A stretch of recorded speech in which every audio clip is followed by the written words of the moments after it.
All right, are we back now? Is it working?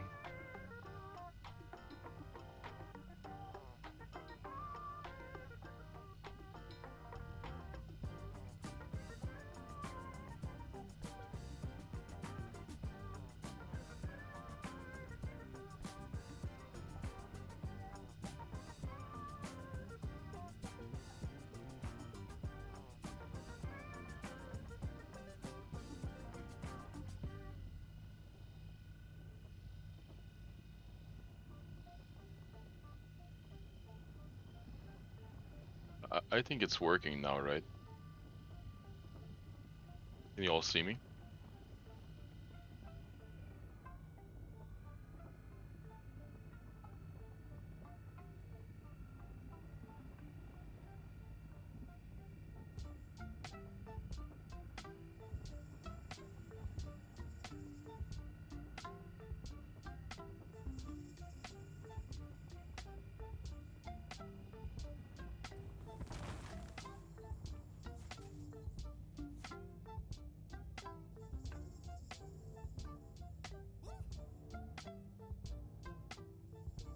All right, so good news.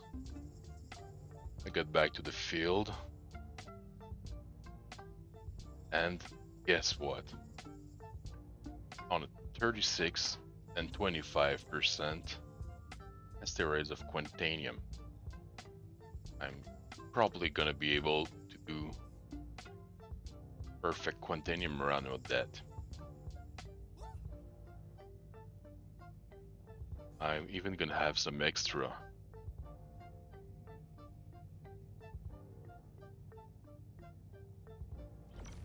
We're gonna crack all of that full queue.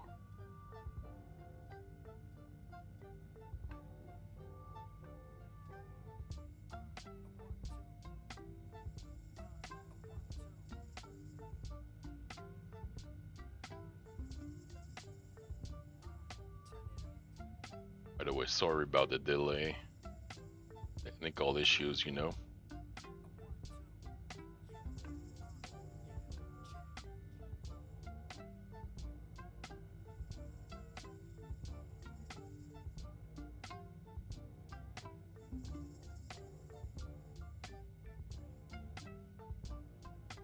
So yeah, we got big, nice rocks right here.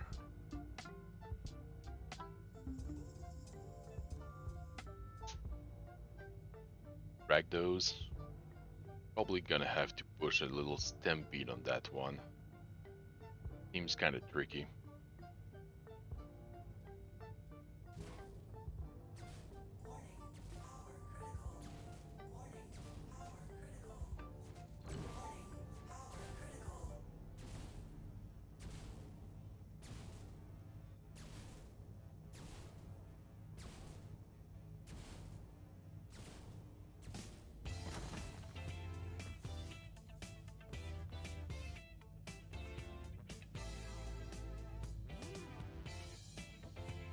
Being dangerous.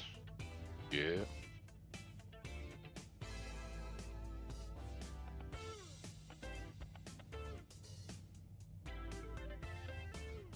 Only 25 Quantanium. Oh, we're gonna crack it. Maybe we're gonna be able to get at least one chunk with a lot of Quantanium in it. Hopefully.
It's getting really tricky. There we go. Just gonna check if at least have a good rock. I mean, just split it in 6 parts, so there you go. 64% Quantanium, not bad. We're gonna try to do 100%, but still have some space in the cargo. Oh, 80% right here. Still have some space in the cargo. We're gonna pick those 2 rocks so far. Barrel, not worth it.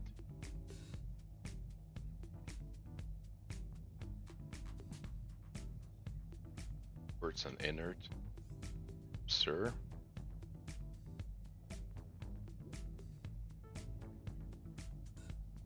Real inert.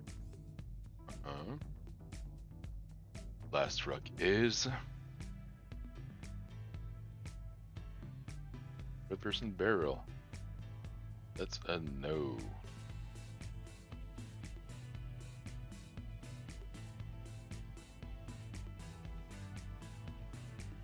Just wondering, are we live right now? Yes, yes we are. Right, what about that rock?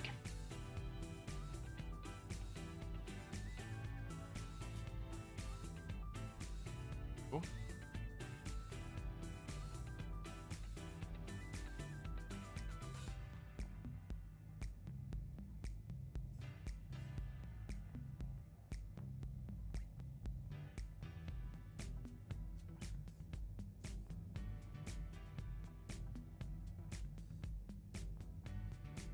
Alright, so we got these 3 rocks that are 100% Quantanium. This one, and the one to the top right, all 100%. That was about 500 mass. Let's say 800 mass total. Pure Quantanium. So that's 16 SCU already. That's half my cargo mass. We're gonna go check out that one now.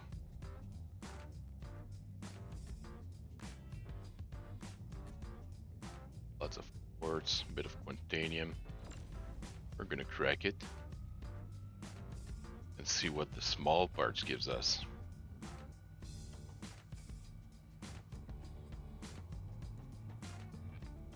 $25 out of 726 of mass. It's kind of promising, so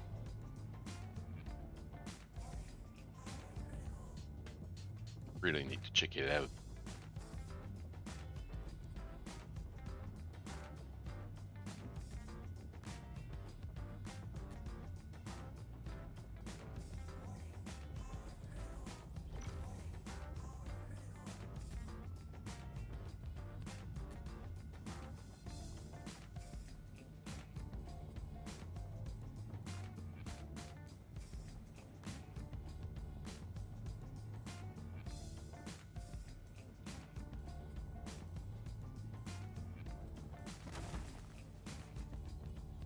Please tell me there's one with 100% Quant.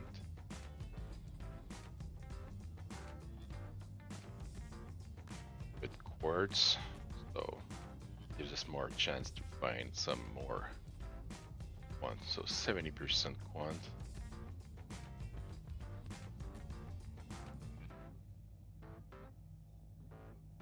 Right, so all the Quant of that asteroid is in that one. Not really that good, but not bad either. Good backup rock if you don't get full cargo.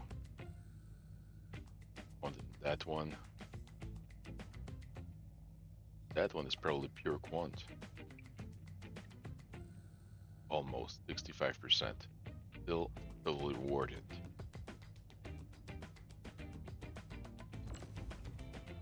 I'm gonna try to get as close as we can without touching that rock on the right.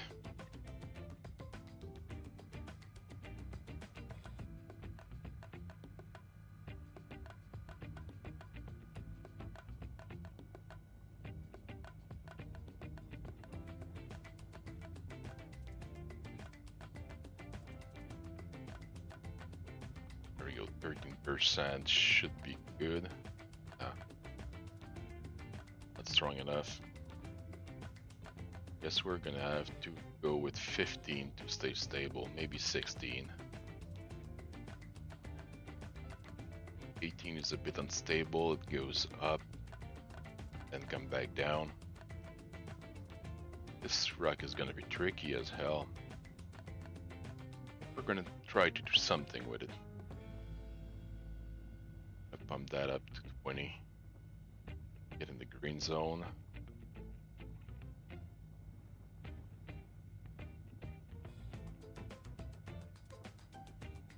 And do it.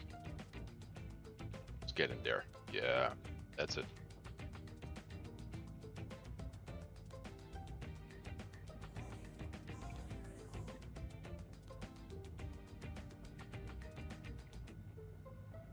I said we're gonna try and get back up to 18. Wait, 17 seems just fine. We're gonna try and stay in the green zone. Oh, let's get back up. Alright, we're good. Fine. It's fine.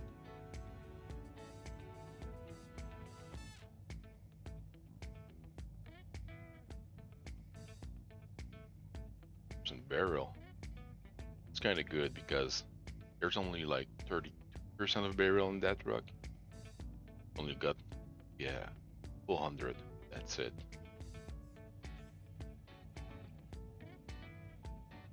We're lucky that it's gonna be the only barrel rock.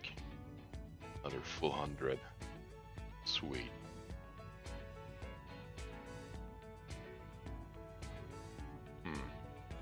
I really like it.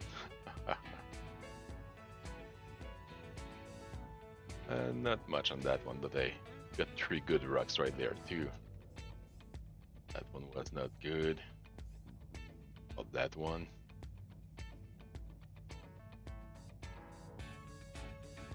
%, Quintanium.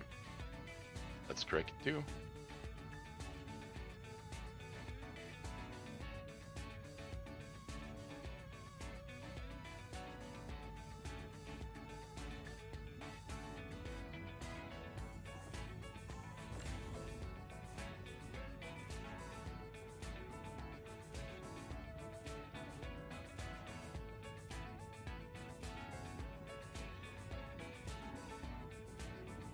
I guess 13 would be good for that one.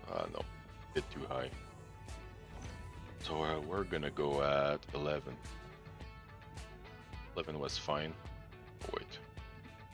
We're getting too low now. Get back up quick. Come on. I'm gonna lose all that green I got right now.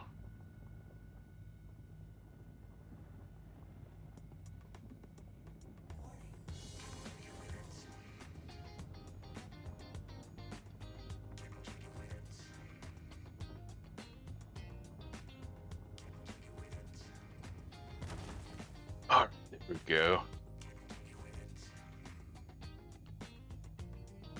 Let's get some beautiful 100% Q chunk. 12%, that's no good.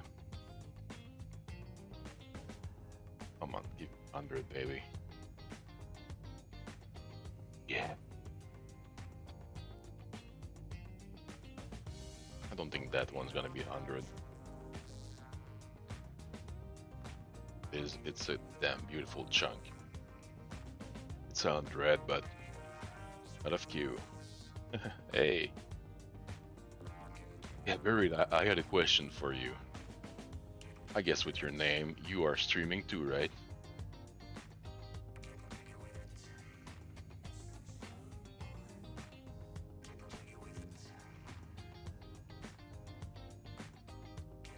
You're not streaming anymore? That's kind of sad. Would have been the perfect time for a shout out, you know. By the way, I just found 36 and 25% Quantanium rocks, like straight out of warp, right in my face. The first rock I scanned. Ooh, that's right there. Probably gonna get a full 100% 32 SCU run of Quantanium right now. I just cracked all the rocks. Let's see if I get it full.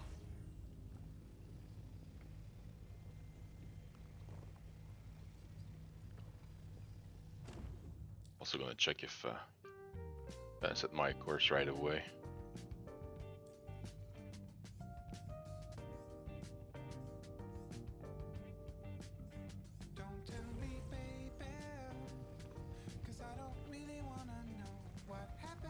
I know, having some time to stream is usually the main issue.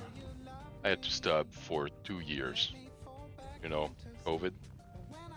I was working security, so I had to work my ass off every fucking day. Didn't have time for streaming whatsoever. Now I'm a stay-at-home dad, so when the kids are at school, you know what's gonna happen.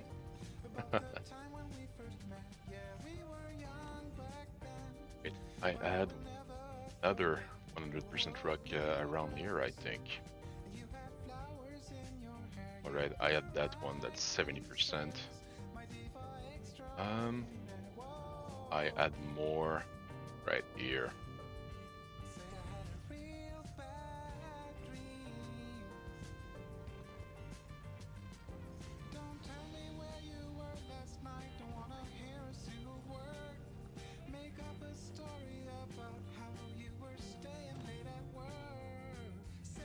Twitch takes a lot more time to get a lot of viewers. There's some gimmicks you gotta get into to really get all the viewers you want. I don't really care about the number on my side. I'm more of a quality guy, so being nice people chat with while I'm gaming, that's the deal. And 2 kids and 2 jobs. Hard life, especially with that disorder you're talking about. Are a warrior, sir. Oh, damn, we almost got that full cargo. Need just a bit more. I guess we're gonna have to take the mix. There we go, we're gonna have some barrel in here. We are full.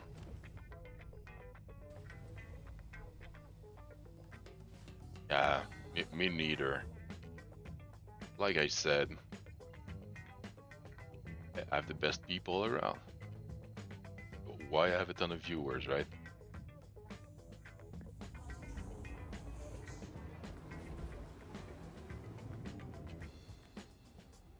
Right, so let's see, we have 12.5 minutes, a bit more. We're gonna be really just fine on that run. Probably gonna get in with 5 or 6 minutes. That's it.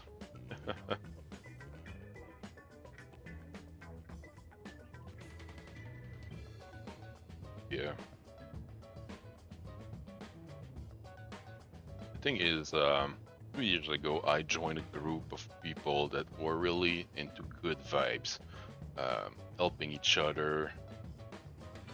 We are really helpful with all what is mental issues. It's like a kind of safe space for people who would like to talk about their bad days. Of course, you know, always ask first, hey, I had a bad day, can I talk to you about it? Sometimes the streamer is not gonna be able to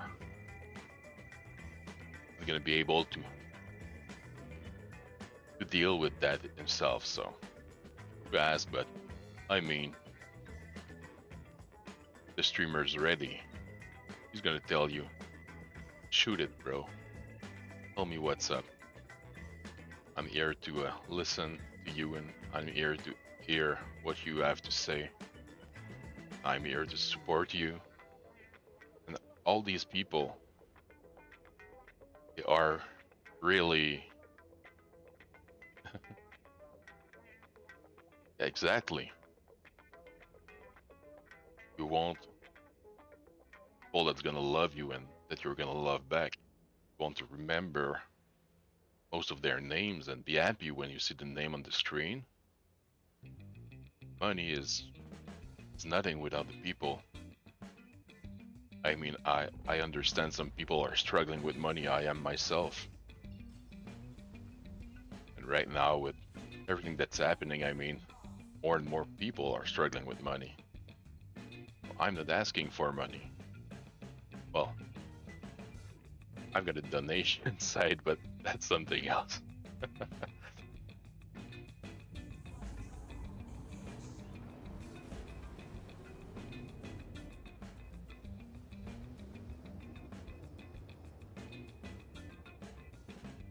You know, most of my money I get from some friends of mine, in real life friends that comes and give subscription to people, and then ads.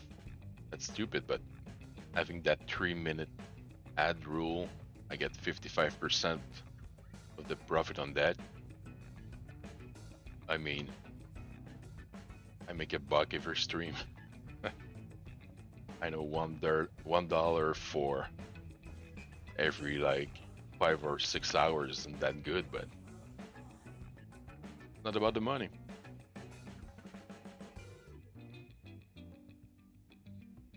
You look at that, we still have 9 minutes and a half.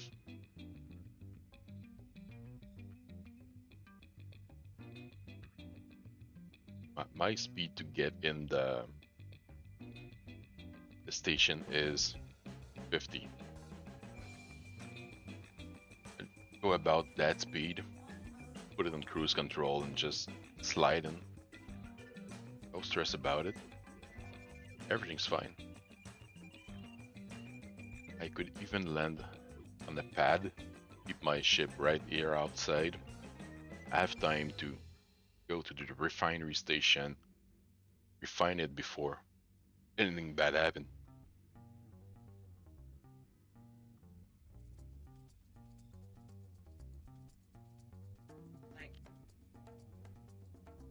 We also support LGBTQI a lot.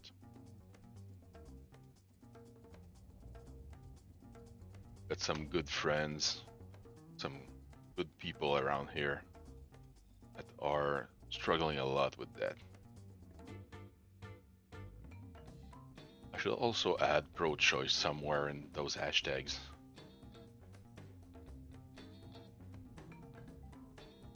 I mean, I'm Canadian. If I had any American friends that wouldn't need an abortion, come over, sister.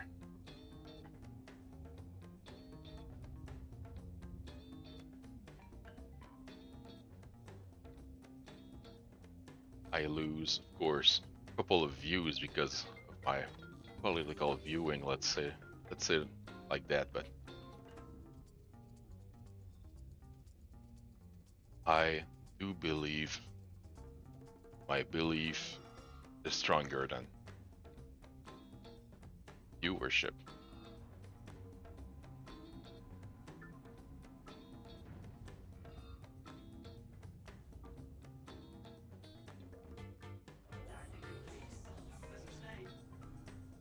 There we go.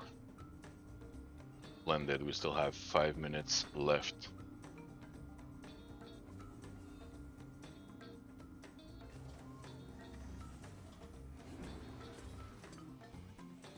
Oh yeah. Hello.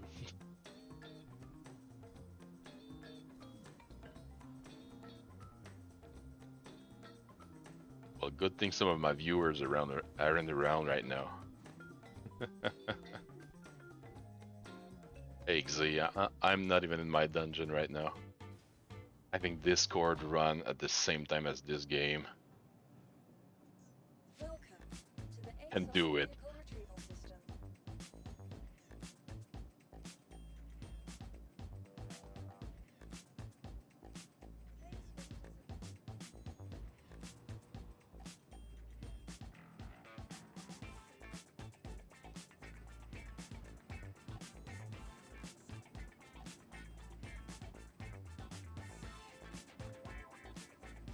I really have to get a new processor because running my processor at 80+% is a really bad idea. I'm gonna scrap my computer so fast. Right now I'm running at about that, yeah. No, fuck, 96%. I'm gonna fry my CPU. That's true. I should use her computer for the stream and my computer for the game.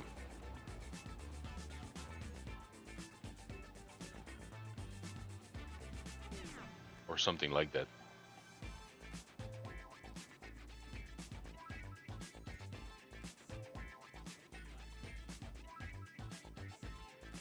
Alright. Now that's gonna cost a lot. But you know, Quantanium. 31.5 SCU of pure Quantanium. That's so cool.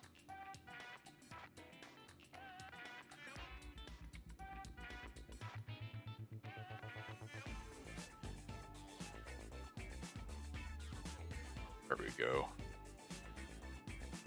I'm all excited now.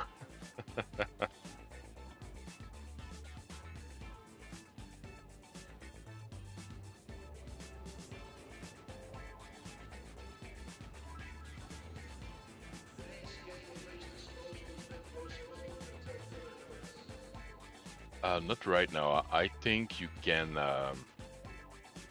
equip some cargo boxes on the ships, but that's not much, like 4 SCU or something.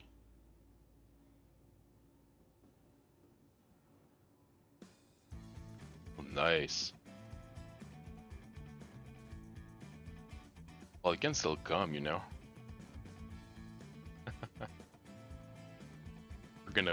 We're gonna go and eat some beefsteak.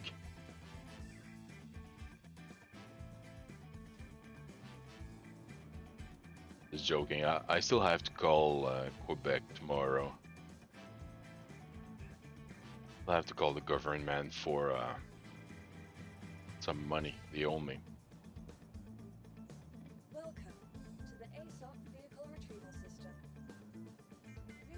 Since they're not gonna like it, that's gonna take a lot of time.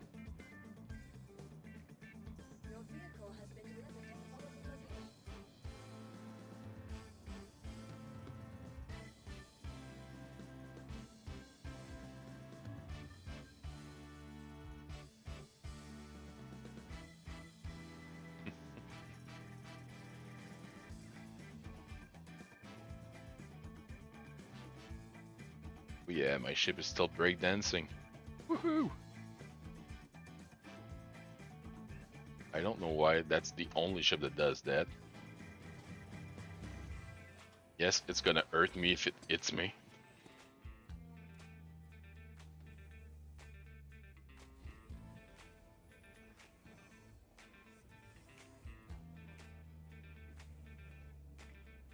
I find it kind of funny because doesn't damage the ship anyway, but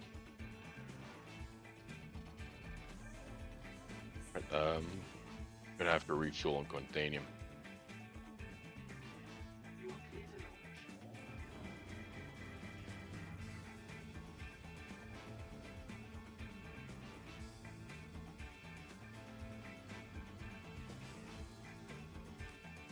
You know, Xi, anytime you want, hit me up and I'll be here to open the door. Alright, I'm gonna have to go on a pad, I guess. Not really urgent right now, but gonna get urgent real fast if I can't fuel it up. I know there's some bad around here, I don't remember where they are.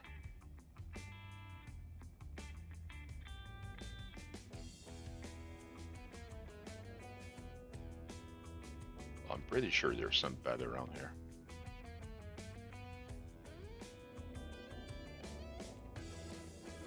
Maybe that way.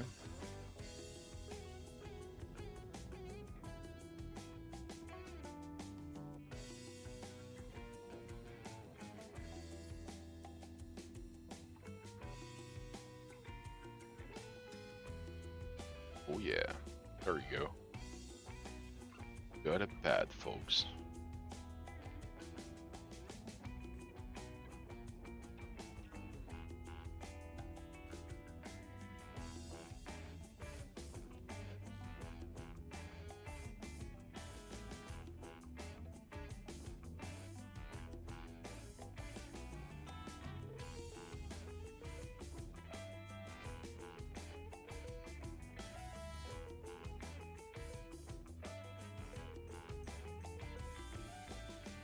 I'm gonna try and make an automated landing just to be right in the center. Usually it's gonna help for refueling purpose. Yeah, there we go.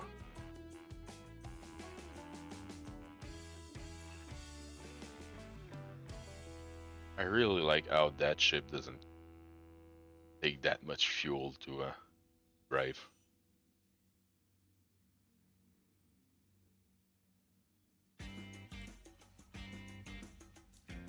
Gonna set our course to Arkelter right now.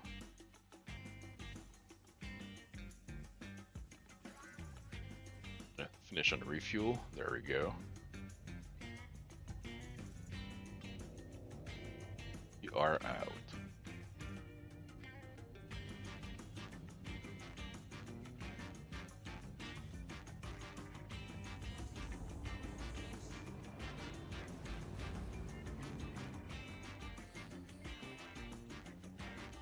Just gotta go to 12.5.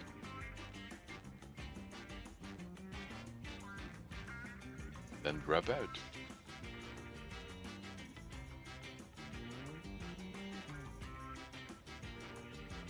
Kinda wish I had a snack right now. Gonna wait a half hour and I'm gonna go make some chicken wings. No sauce this time because I still want to play and I don't want my fingers to be all saucy.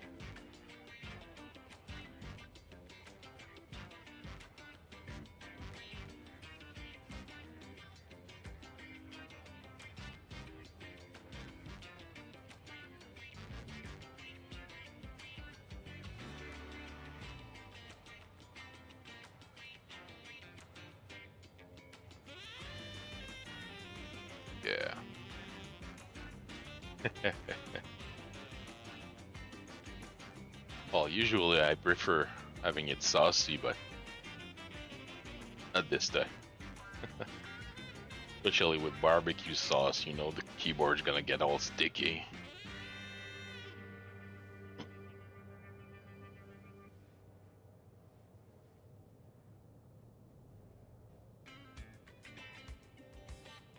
What I do usually if I'm gonna eat something is I'm gonna listen to what is it called again? The Great War. If you like the first war, if you'd like to learn more about the First World War, check out that channel on YouTube, The Great War. There's that guy Indy Neidl. He did from 2014 to 2018 a full recap of the First World War, week by week. That's crazy. Every week's he did video about what happened 100 years ago during that week. And that's genius. And now I just missed my jump. We're gonna have to turn back.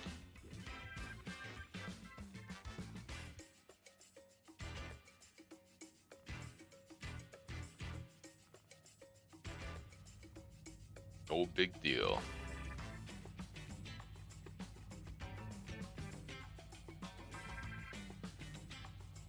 Well, it's been more than 100 years for the First World War. It was 1914 to 1918. Like I said, what's really interesting about it is he does every week of the war exactly 100 years ago. So he did like a shit ton of episodes about it. Yeah. And World War soon coming. Maybe the third, we don't know.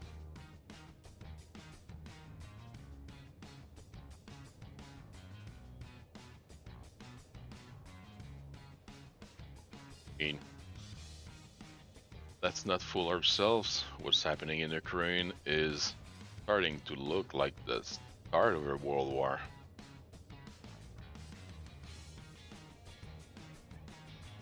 I don't know. I think nuclear might be the third if it keeps going that way.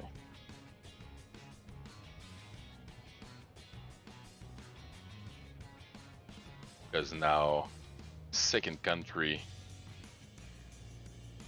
yeah, Putin is dying, so he really don't care about going nuclear. That's why he's like, fuck that shit, I'm doing this before dying, man. Been sick for a couple of years already. Been successful at fighting enough. But I don't think he's gonna be able to fight it off. Probably, but kids aren't him. We're still a bit too far out.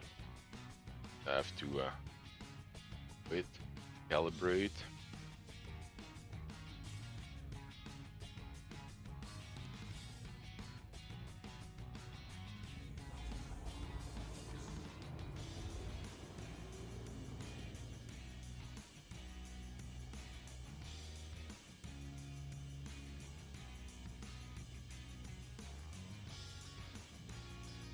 Right, I guess it should be good right now. So we're gonna drop. There we go.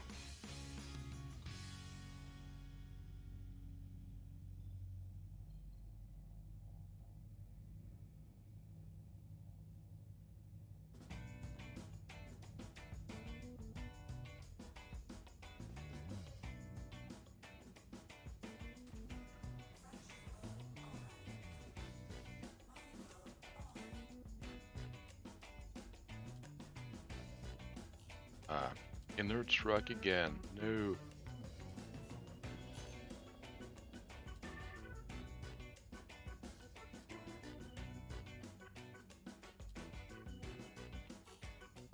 Don't think he really cares about his kid.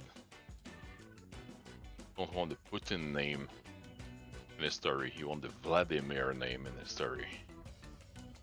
Oh, look at that. Another pair of Q-type asteroid. That one is not gonna be good though. Probably below 5%. Yeah, 2.75. He doesn't care about the way he's gonna leave his name. Story, he just won't bring back the, you know, the URSS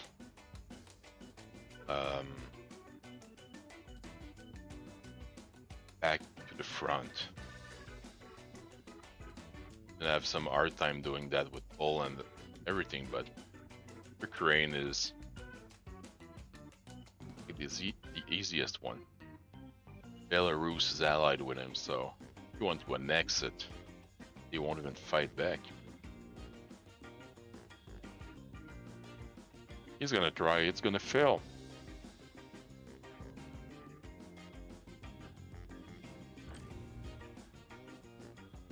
Only reason China is not helping him right now, because India is gonna try to jump China if China goes away. At some point, if I think it's Iraq or Iran that's helping Russia right now in Ukraine, if that's not enough, Russia might ask help from China or something like that. If that happens and they accept, then India is gonna jump China. India has a lot of nuclear weapon too.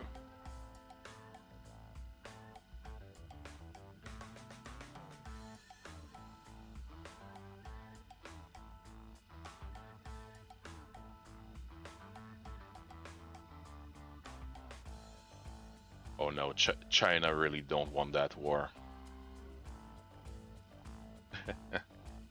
I hope it's deep and I hope you got a lot of concrete in that basement.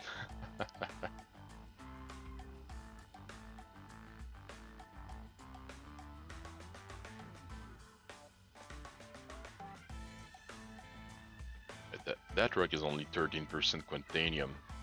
I see it almost 10% boras. Plus what's on the other rock. I'm gonna try and mix it up and make it as near as possible as 32 SCU. Hopefully that's gonna be enough. I think I'm gonna get about maybe 10 or 11 SCU of quantanium out of that rock.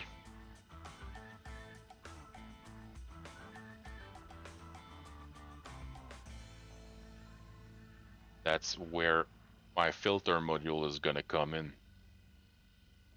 Because I'll have to pick some rocks that will have inert material. So if I can just lower that by 20%, that's gonna be fantastic.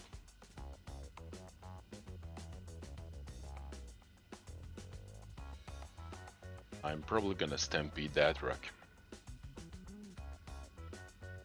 Because that's a big one. 5100 mass is gonna take a bit more time if I'm not careful about it. There we go, a soft spot. You see the little sparks, more sparks. Equals a better charge level.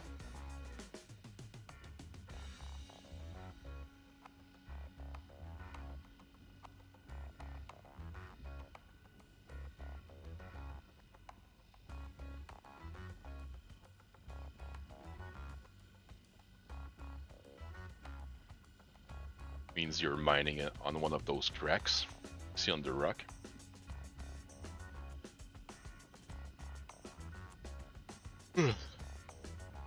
Might need a third coffee. Yeah, by the way, Buried, if you ever want to play with me, you can always have me, just Illitzer in the game, and you should find me.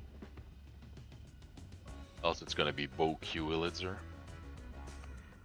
BOQ underbar Illitzer. I think I'm gonna go for 85. Just gonna crank it back. 85 should do it. Oh, that's not good enough. Whenever you want to play, I'm always in. I play with anyone that asks. Oh, dual flight stick. Awesome.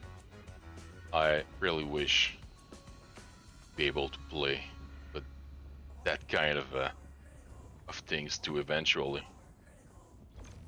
Burning power critical. There we go. Not that bad.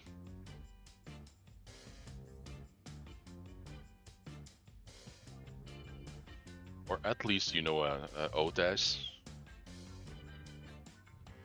I don't think it's up to date right now. Should have one on my profile. I'm probably gonna have to update it though. Haven't touched it in 2 years.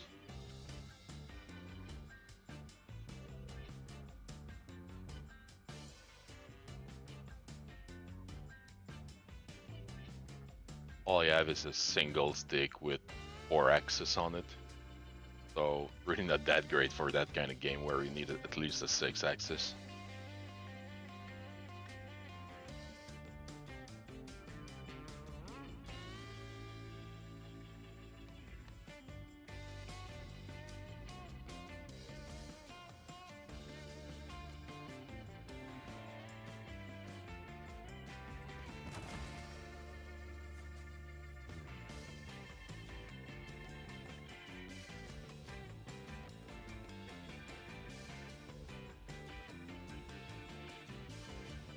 %, not that bad.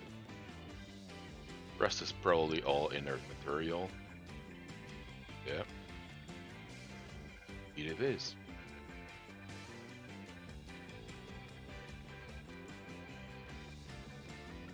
Right, that one has some boras. But I'm gonna cut it all and try to salvage as much as I can.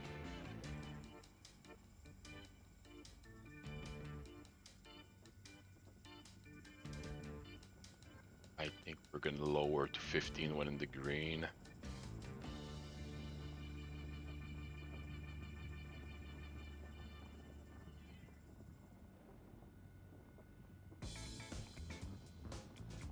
Is good, yeah.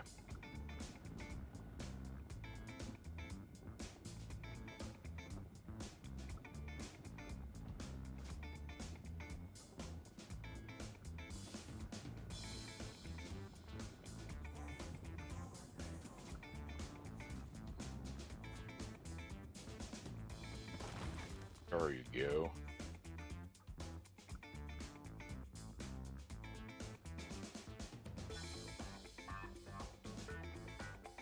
Not bad, only 25 inert. I like it. Percent boras, not worth it.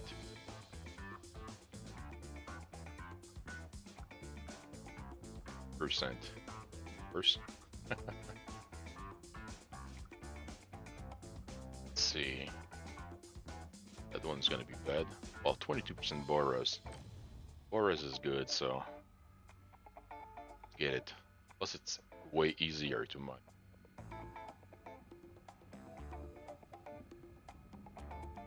Refined boras is worth quarter of rock quantanium.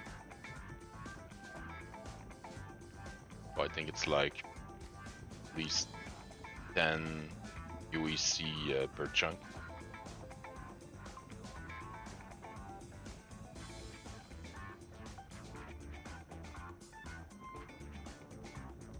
And by the way, Buried, if you ever need a build for a ship, come to me. I love doing builds, and so far it looks like I'm good at it. Boras, not that bad. The last rock I'd pick probably, but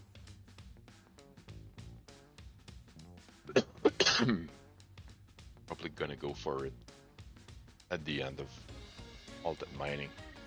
57, well, the one just before the 30 something. That rock's gonna be good. Huh, that much. Expected more than that.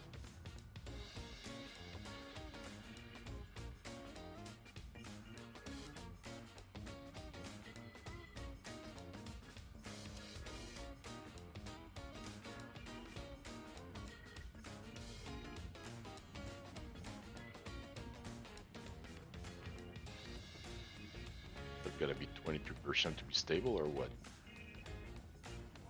Unstable, unstable.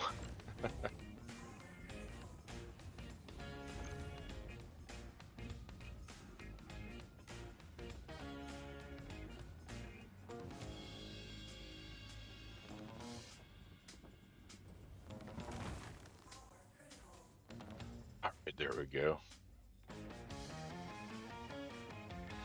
Yeah, since you're talking about my wish list, I'm probably gonna check it out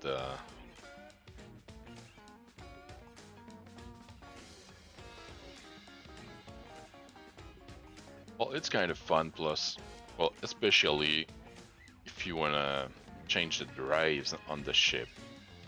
Uh, that's like most essential parts to change, and sometimes the weapon, because you can really get some good weapons on those ships. All right, that one, the last I think. Oh no, for real. That sucks.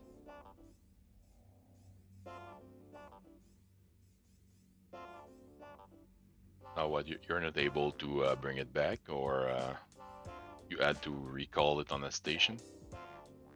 Of course, you lose all your mods on your mining head.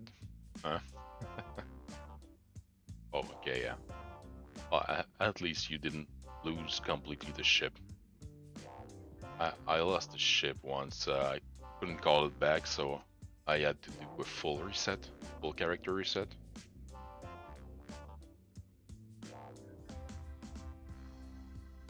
Oh, that sucks.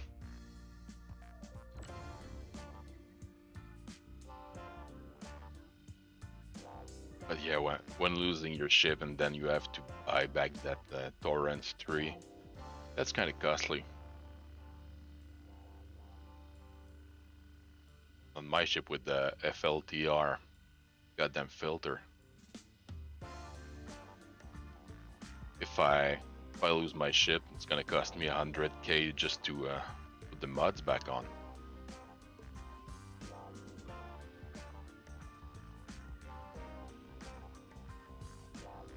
Plus, I gotta find them. They're not on every station, so.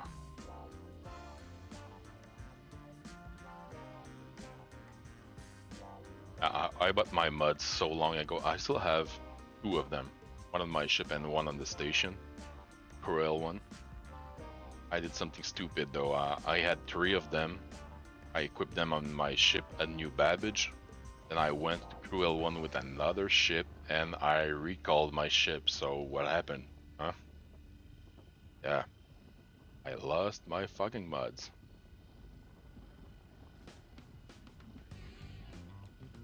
At least I had brought all my mods from New Babbage to Cruel 1. I just had to re-equip, but still.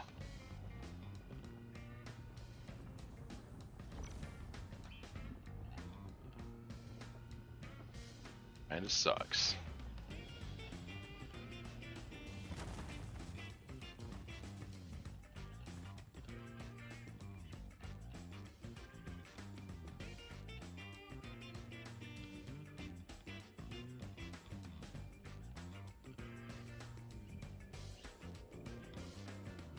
Let's see what we got here. Quartz barrel, a bit of Quantanium. That's not much. One's gonna be bad. Quartz and a little bit of Boraz. I'm not even gonna crack it. Probably the same for that one. Yeah. More Boraz, but not enough to be worth anything. Barrel, Boraz again. Alright, make this one a good one. Yes. Just a bit of Quantanium. I'm gonna crack it anyway.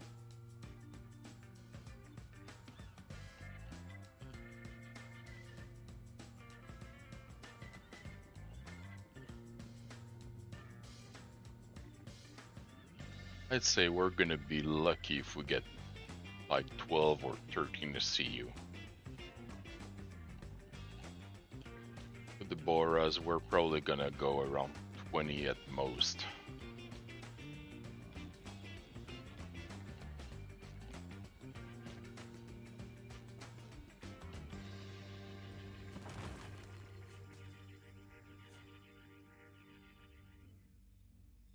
Let's see what we got.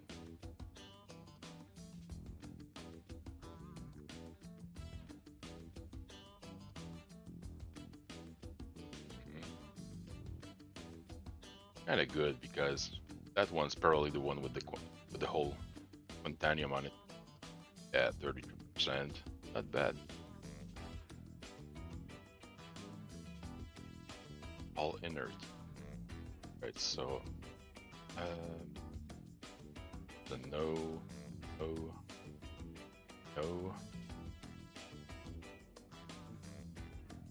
Gonna crack that one, and probably that one for gonna be worth it.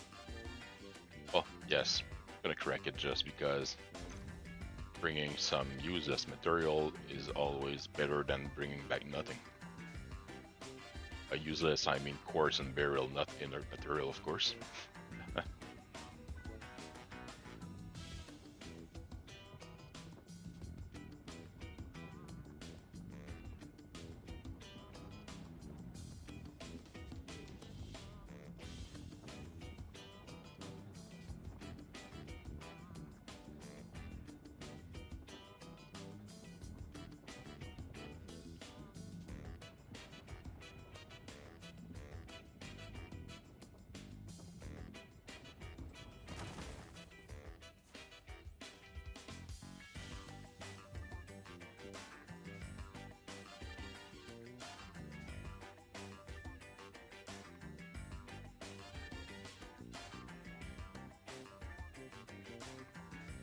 Beryl isn't that bad as one of the less profitable material. Quartz is really shitty though. Quartz is like second to last. Check it out. Yeah, that's it. Quartz is second to last. Aluminum is the worst.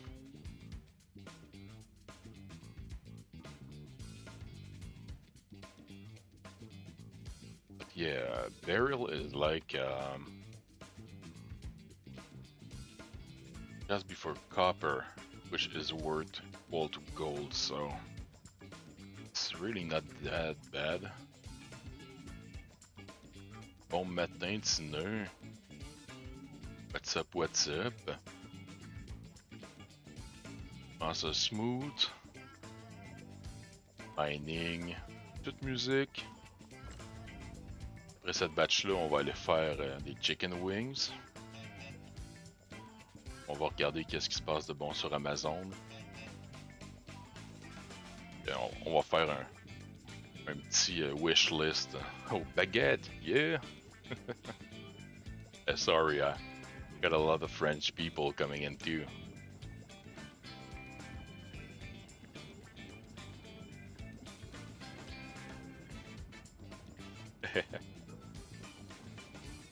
Well, thanks for being here, Buried. Hamburger. En bourgeois.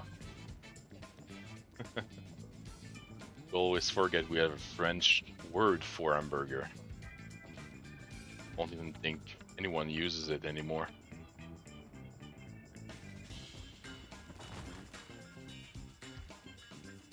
En bourgeois. Well, we're all about the sexiness, you know. In the First World War, we had beautiful suits, blue and red, and like super flashy. Problem is, it was super flashy. Oh, I say we. I'm not French, I'm Canadian, but yeah, you could spot them at miles.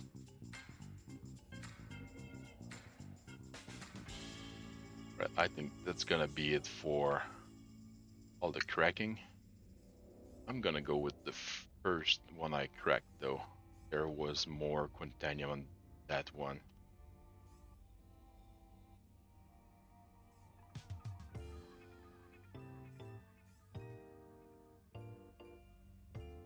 See, that one has a lot of boras, quantanium, great rock.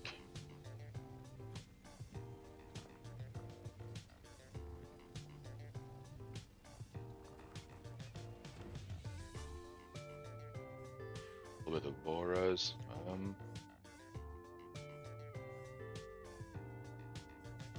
I had more quantanium on that side, right?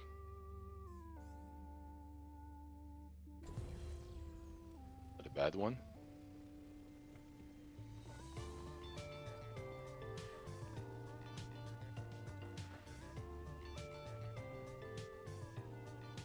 Saucisse fumée de type hot dog enrobée de pain de maïs frit et croustillant sur mince bâton de bois.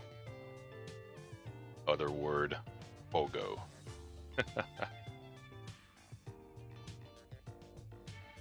Good old pogo.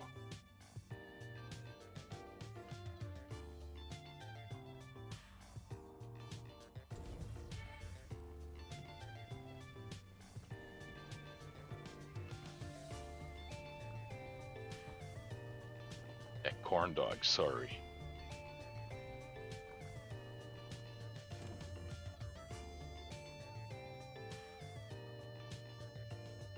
Well, we got some titanium here. We're gonna go other.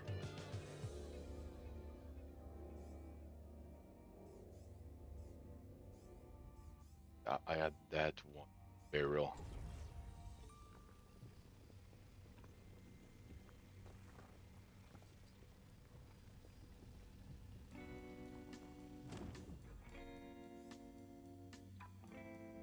Barrel, quartz, boras, bit of quantanium.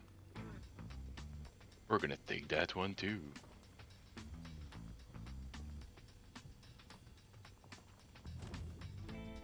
We're not gonna get as much quantanium as but it's not that bad. That's quartz. I didn't scan that one. Damn, it's a good one. Quartz quantanium. Not a good one.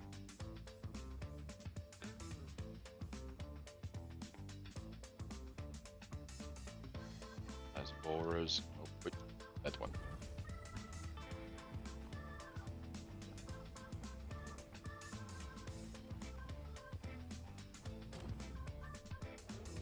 Right. What's left? We're gonna take the burial and boras. Remember there was boras one with about 50%. Gonna be a good last pick. Gotta find it. Yeah, that one. Set for Will one, yes. Are full.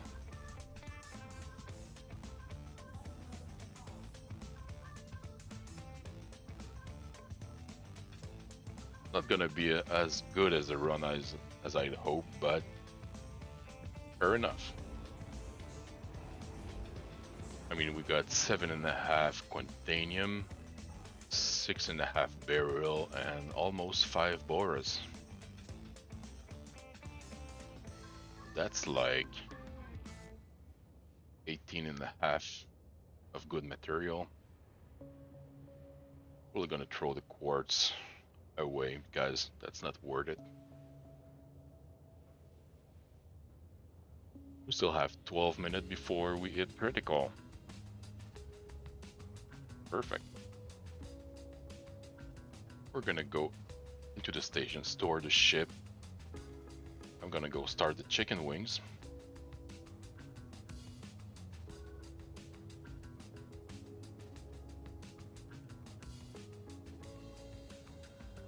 Then I'm gonna stream my wish list. I'm gonna eat my chicken wings.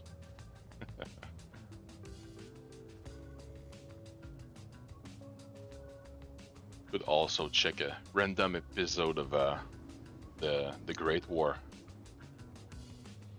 Straight from YouTube. Yeah. I really love that show. I think that's the third time I'm gonna check it out. I'm in 1916 right now. So we are right in the middle of the Battle of Verdun, which was like one of the biggest battle, well, the biggest battle out there. And it was only concentrated on a 20 kilometers front. It was a really, really small front. all the Russians were fighting on the like 6 or maybe 700 kilometers front with the German.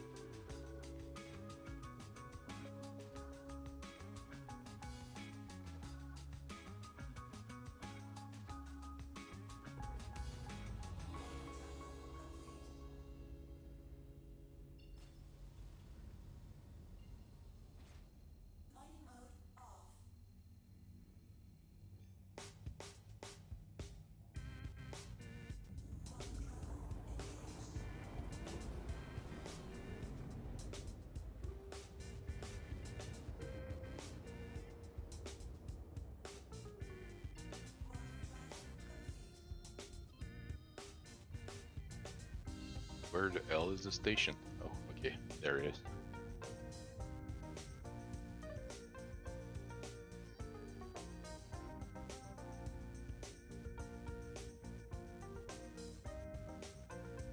Well, that was just a bit stressful.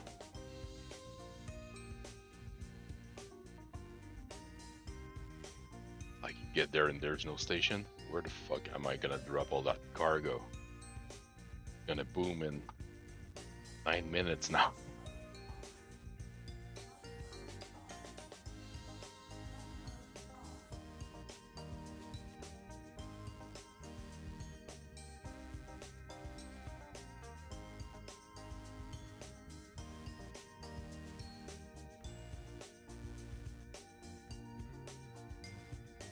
Right.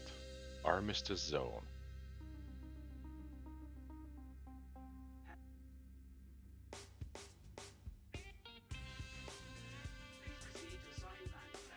I want Angar 1. I think that's Angar 2. Damn it. Angar 2 is on the other side.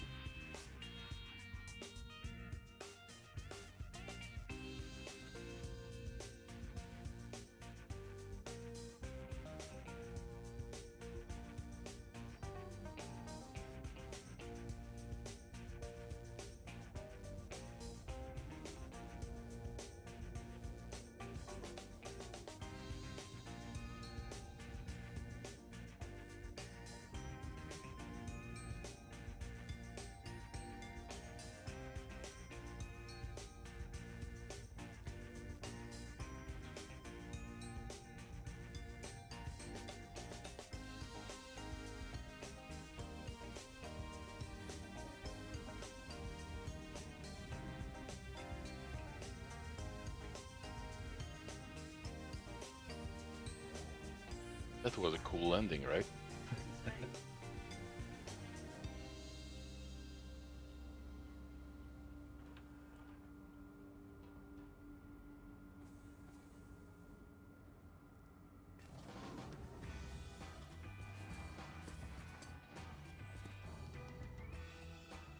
During missions, I am actually a dropship pilot. I gotta show some of my moves later, maybe.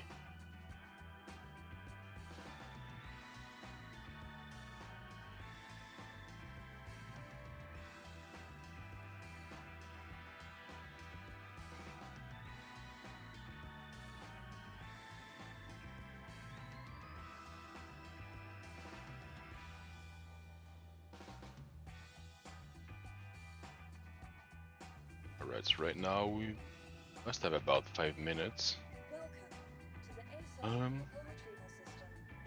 Go, it's stored.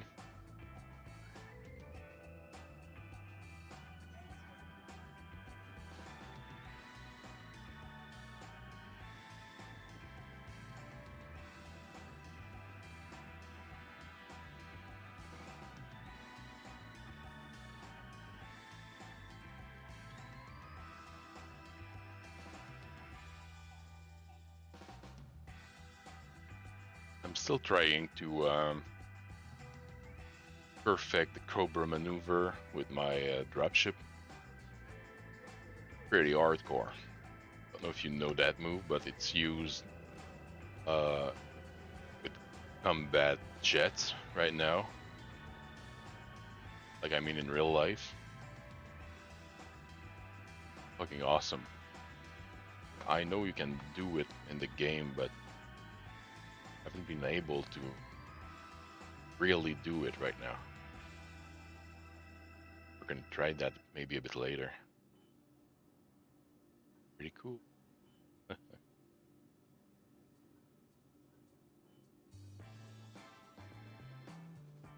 Wait. And set up work order. Why?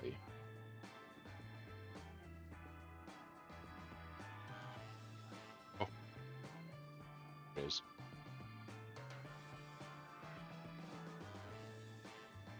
Gonna take the barrel. Fluorescent titanium. At the Cormac method. Dynix. There we go, 2.5k. 26 hours.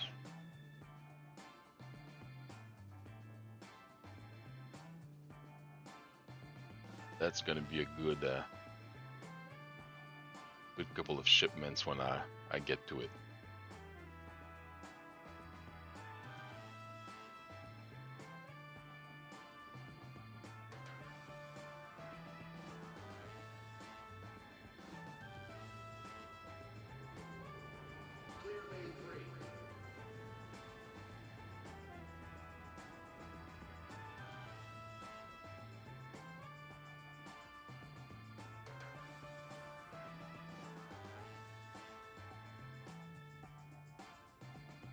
Alright, so we're gonna go back to the hangar. Gonna put some YouTube on.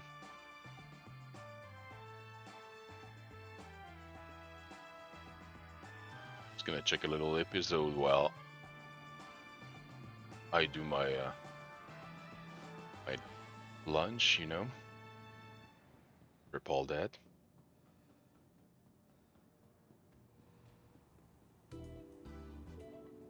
So we're gonna go and sit right here. All right.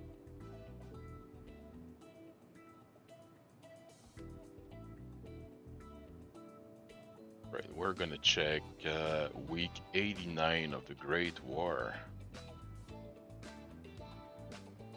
Zeppelins over Britain.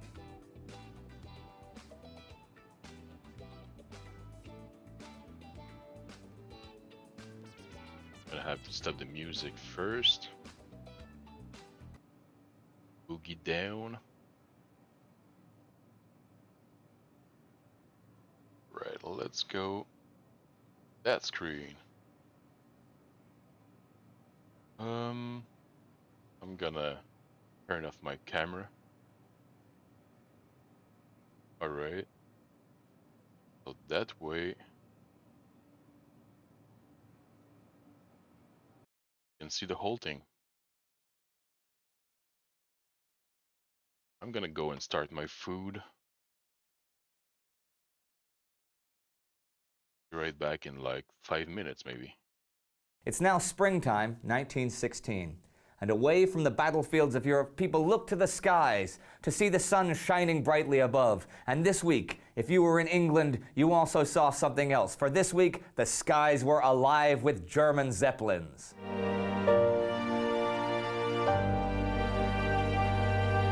I'm Indy Neidell. Welcome to the Great War. Last week, the French and the Germans kept duking it out at the western edge of the Verdun battleground. A Russian offensive was halted by spring thaws in the northeast, but not before the Russians took tens of thousands of casualties for pretty much no territory.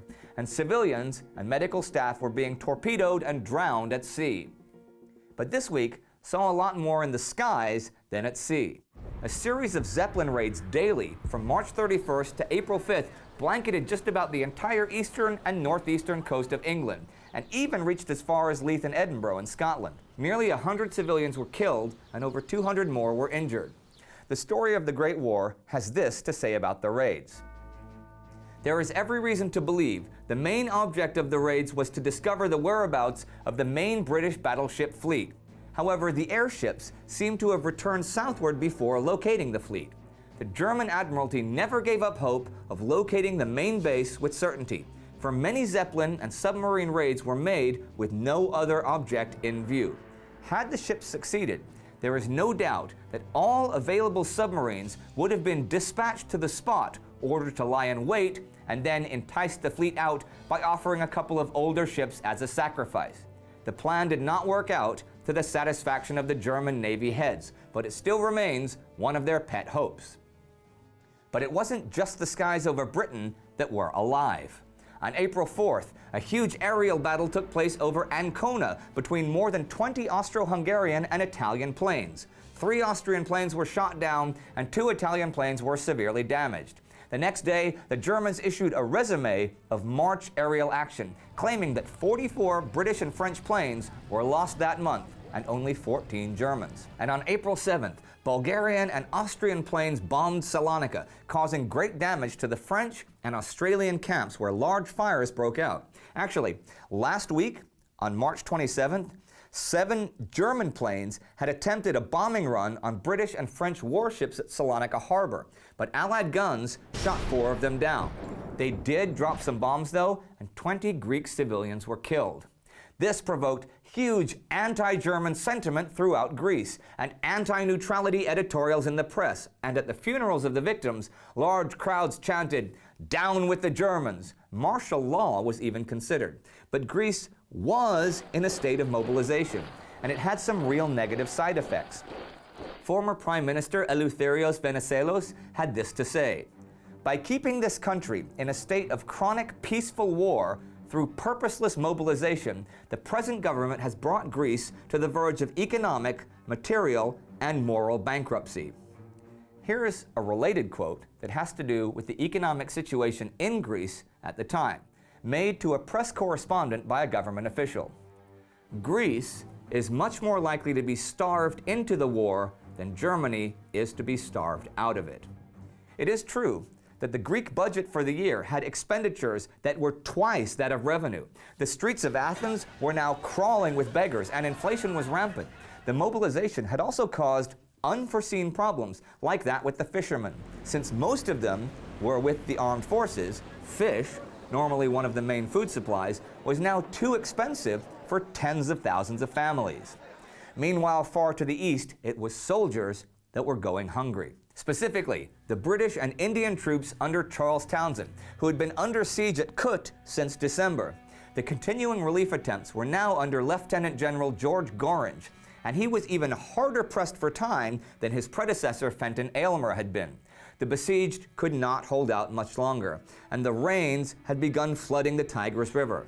On April 5th, Gorringe made a frontal assault on the east bank of the river with the newly arrived 13th Division. First, they broke through the trenches at el-Hana, and then the Ottoman lines at Falahiye. This was closer to Kut than they'd made it in the last 4 months, but the enemy had a surprise.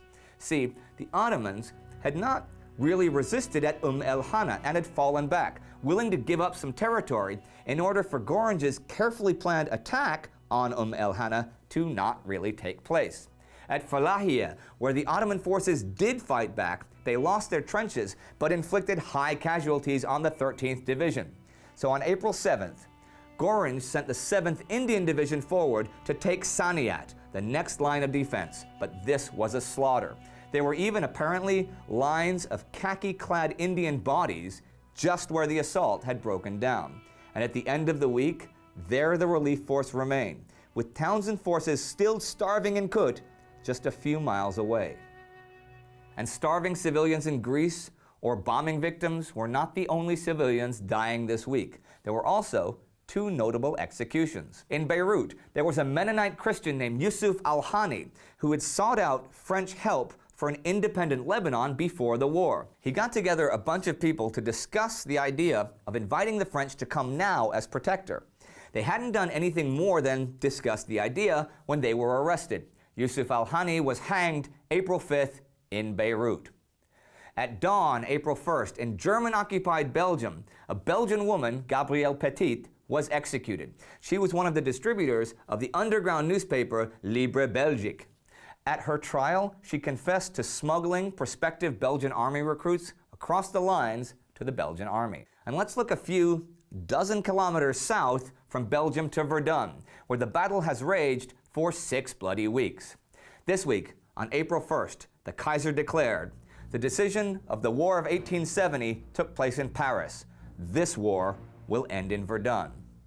But you know, there's something we see now at Verdun that's new. Exhaustion among the German attackers. Commanding officers even had heart attacks, and the German medical staff had serious concerns about their troops. For the first time, you had German soldiers refusing to go over the top, and many surrendered. Letters home told tales of being almost the sole survivor of a unit, but the grievously wounded were considered the lucky ones. And the German command had a habit of keeping divisions in the lines for long periods and just topping up the losses. But after a while, you start running out of veterans. And now you see 18-year-olds fresh from the parade grounds fighting, and they were just not going to be up to the demands of a battle like Verdun. Still, there were 2 important German gains at the western edge of the salient where the battle was fiercest. On the 5th, Haucourt fell, and Betancourt the 8th. And the Russians were still making gains in Anatolia. On the 2nd, they crossed the upper Chorok River and took the fortified Ottoman positions there. And on the 6th, they drove the Turks across the Karadere River, just 30 kilometers east of Trabzon. While behind the Russian lines, 22 transports escorted by warships landed 5,000 Cossack infantry to help with the advance on Trabzon. And that brings us to the end of another week of war. Bombing raids on England, Scotland, and Salonika. A dogfight in the Italian skies, British despair in Mesopotamia, hunger in Greece, a Russian advance on the Black Sea coast, German gains at Verdun, and civilian executions. Dogfights in the skies. Ah, the war in the air. You know how it was, right? The Red Baron, René Fonck, true gentlemen who waged a war of honor far above the trench lines. Isn't it romantic? Duels in the air. Isn't it romantic that one man in a machine could kill 60, 70, even 80 other men just like that? Isn't it romantic that silent, graceful airships could glide smoothly across the skies and rain fire and death upon civilian populations and strike terror into their hearts? And even if you were neutral, you were still at risk. No, it is not romantic, and it never was. That's a myth, a lie. And the reality was anything but romantic. It was murder. If you are as fascinated by Zeppelins and airships as we are, despite their deadly nature, you can click here to see our special about their use during World War I. Our Patreon supporter of the week is Ali Bisat. Why don't you support us on Patreon too, so we can make our show even better? You can also support us by buying our official merchandise like t-shirts or posters. Don't forget to subscribe. See you next time. What do you do if you launch an attack and lose over 100,000 men while the enemy loses fewer than 20,000? Well, if you're Russia and it's 1916, you plan an even bigger attack.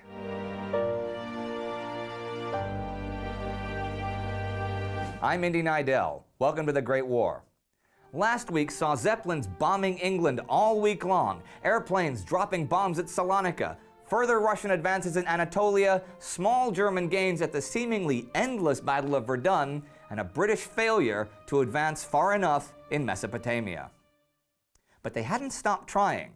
They were the British and Indian troops under Lieutenant General George Gorringe, who were trying to rescue their comrades under General Charles Townsend, who had been under siege at Kut al-Amara on the Tigris River since early December, and it was not going well. On the morning of April 9th, the British tried a dawn attack on Saniyat, but it failed. On the 12th, though, the Turkish right was forced back 2 kilometers, and Gorringe's men made advances on the other side of the river 2 days later.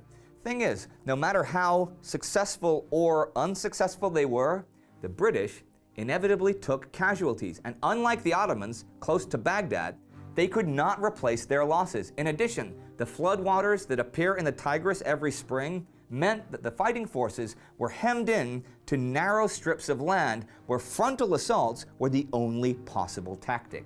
And since there was pretty much no cover of any kind, such assaults were suicide. Second Lieutenant Cuthbert Aston had this to say: We have superiority of guns and numbers, and it's just these infernal machine guns that make one man as good as a battalion on this level, coverless country. If it weren't for those damn machine guns, we'd be in Kut now. But they weren't, and the men trapped in Kut were at the point of starvation. How much longer could they hold out? Frontal assaults against machine guns weren't working anywhere else either. Certainly not on the northeastern front, where the Battle of Lake Narok finally came to an end this week. This battle was a huge disaster for the Russians, with their losses, as I said, reported at over 110,000, compared to just 20,000 for the Germans. And 12,000 of the Russian losses had been to frostbite. And all the ground that the Russians had initially taken had been retaken by the Germans. Clearly, something had to be done, because the Russian advantage in men would not last forever at that rate of attrition. And it was General Alexei Brusilov who figured he was the man to do it. On the 14th, he put forward his plan to the Stavka for a massive summer offensive. The offensive would take place in Galicia, primarily against the Austro-Hungarian forces. The goal would be to take some pressure off of Britain and France on the Western Front, take a lot of pressure off of Italy, and hopefully knock Austria-Hungary out of the war.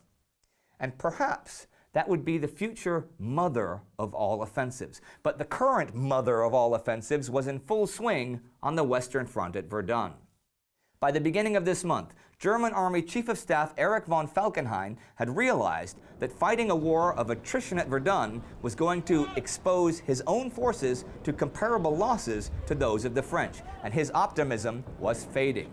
First, he tried a narrow offensive east of the Meuse, but it was stopped at the outer line of fortifications. Then he tried an offensive on the west bank, but it had come under fire from the heights of the Mort Homme and Côte 304 and failed as well. So the strategy now was to attack on the entire front, some 30 kilometers wide, and even hit Côte 304 and Mort Homme simultaneously.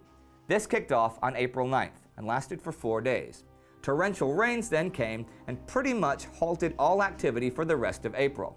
At first, it seemed like a German success. They reached what they thought was the top of the Mort Homme, only to find that it was just the north crest, and that the real summit was hundreds of meters away, out of reach. The fight for Mort Homme then became an artillery battle. I read in John Keegan's The First World War of an officer in the French 146th Regiment named Augustin Cochin, who spent 5 days, April 9th to 14th, in the Mort Homme trenches without seeing a single German. The last 2 days soaked in icy mud, under terrible bombardment without any shelter other than the narrowness of the trench. The Boche did not attack, naturally. It would have been too stupid. Result: I arrived there with 175 men.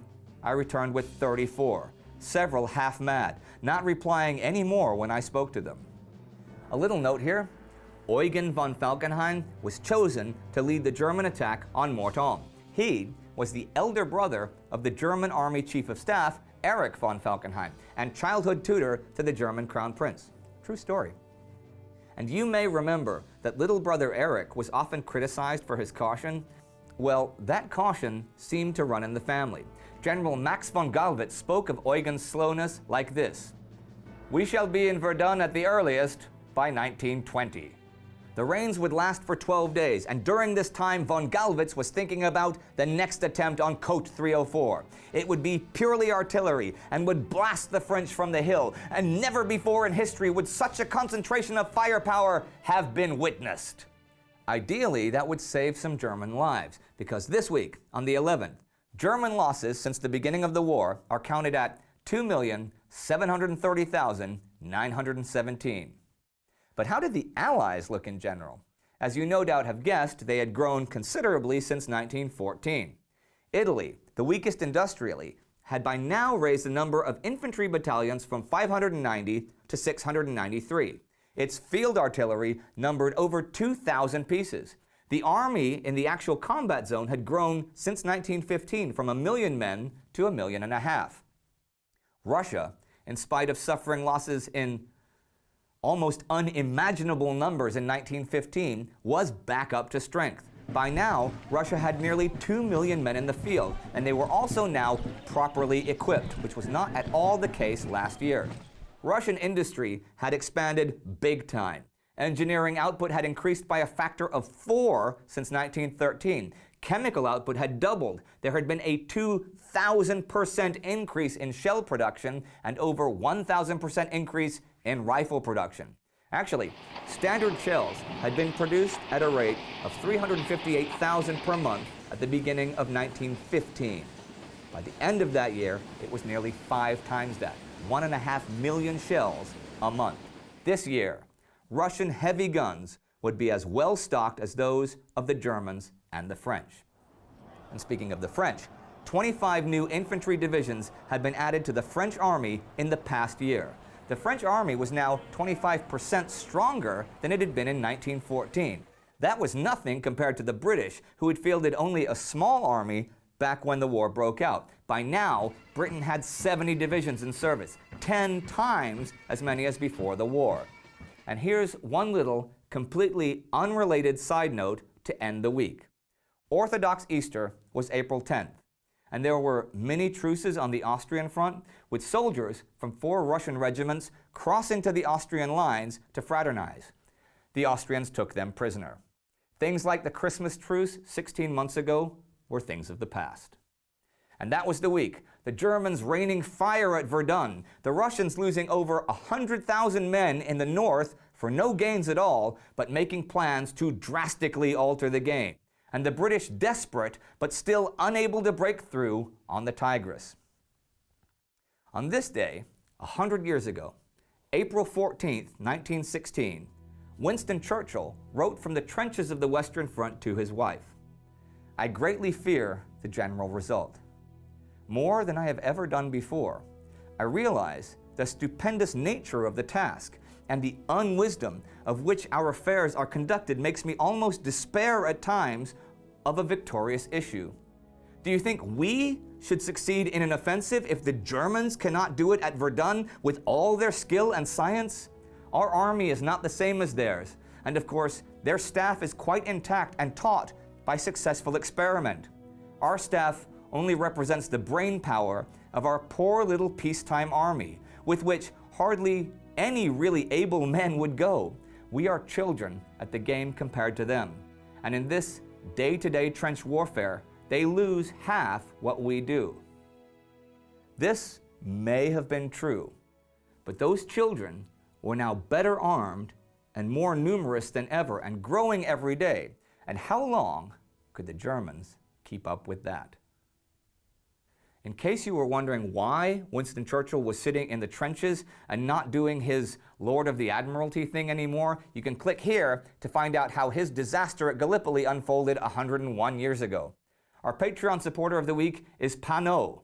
Help us reach our next milestone on Patreon so you can meet us on the original locations of World War I. Follow us on Twitter and on Instagram for more stories from the Great War. See you next time. The spring floods had come to the world, and as we see on several fronts, when the floodwaters come, you have but 2 choices. You adapt or you die.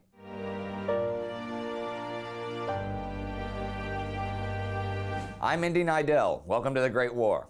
Last week, the British relief force on the Tigris River pushed back the Ottomans, but was unable to break through and relieve the army under siege at Kut. The major Russian offensive around Lake Narok ended with the Russians taking over 100,000 casualties in total, 5 times more than the Germans.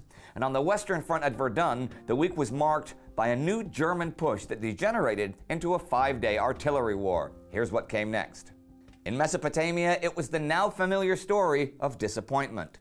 The floodwaters of the Tigris had hemmed in the advancing British relief forces to a narrow strip of land where only frontal assaults were possible. And since they had failed on the east bank of the river, they now tried on the west, on the 15th and 17th, to break through the Beit Aissa trenches in front of the lines of Es-Sin. But all progress was soon negated by Ottoman counterattacks. Then on the east bank at Sanaiyat, the British were forced back half a kilometer on the 19th. They tried one last time to break through there on the 22nd, but it was really a lost cause, and it looked like just another depressing failure for the relief force. The Turks had fought them to a standstill, and they had taken in total 23,000 casualties, almost twice as many men as were under siege in Kut. The following day, the SS Julnar failed to break through the river blockade and supply the besieged. Julnar was a paddle steamer carrying 15 volunteers and 270 tons of food. Led by Lieutenant Colonel Cowley and Lieutenant H.O.B. Furman, they were caught in the Turkish steel wire river defenses and taken prisoner. Cowley was executed. Furman died in captivity. Now, in Kut itself, Charles Townsend's soldiers had first been reduced to eating their horses and eventually taking opium pills to stop the hunger pangs. The British had actually begun dropping supplies into Kut by air, the first time aircraft had been used like that. But the amounts that could be flown in by those primitive machines were of no real practical assistance to Townsend and his men, and time was running out. But if the Turks were successful there, they were anything but successful further west. The Russian advance on the Caucasus front continued as the Russians took the major Turkish Black Sea port of Trabzon. Coming not too long after the fall of Erzurum, this was another big victory for the Russians. Russian General Nikolai Yudenich had split his forces, so one group had just taken a major supplying point. The other group made advances upon Bitlis, which was the gateway to Mesopotamia and central Anatolia. If the Russians could take that, they could then possibly split the Ottoman Empire in half and even link up with British forces coming from the Suez Canal and Egypt, trapping Ottoman forces between them. And Russia needed this victory. Over the past 5 weeks, they had sent hundreds of thousands of men into battle on the Eastern Front, taking many times the losses that the German and Austrian enemy did. The reason for the haste was to try and gain new and better positions before the spring thaws came. And guess what? They had come.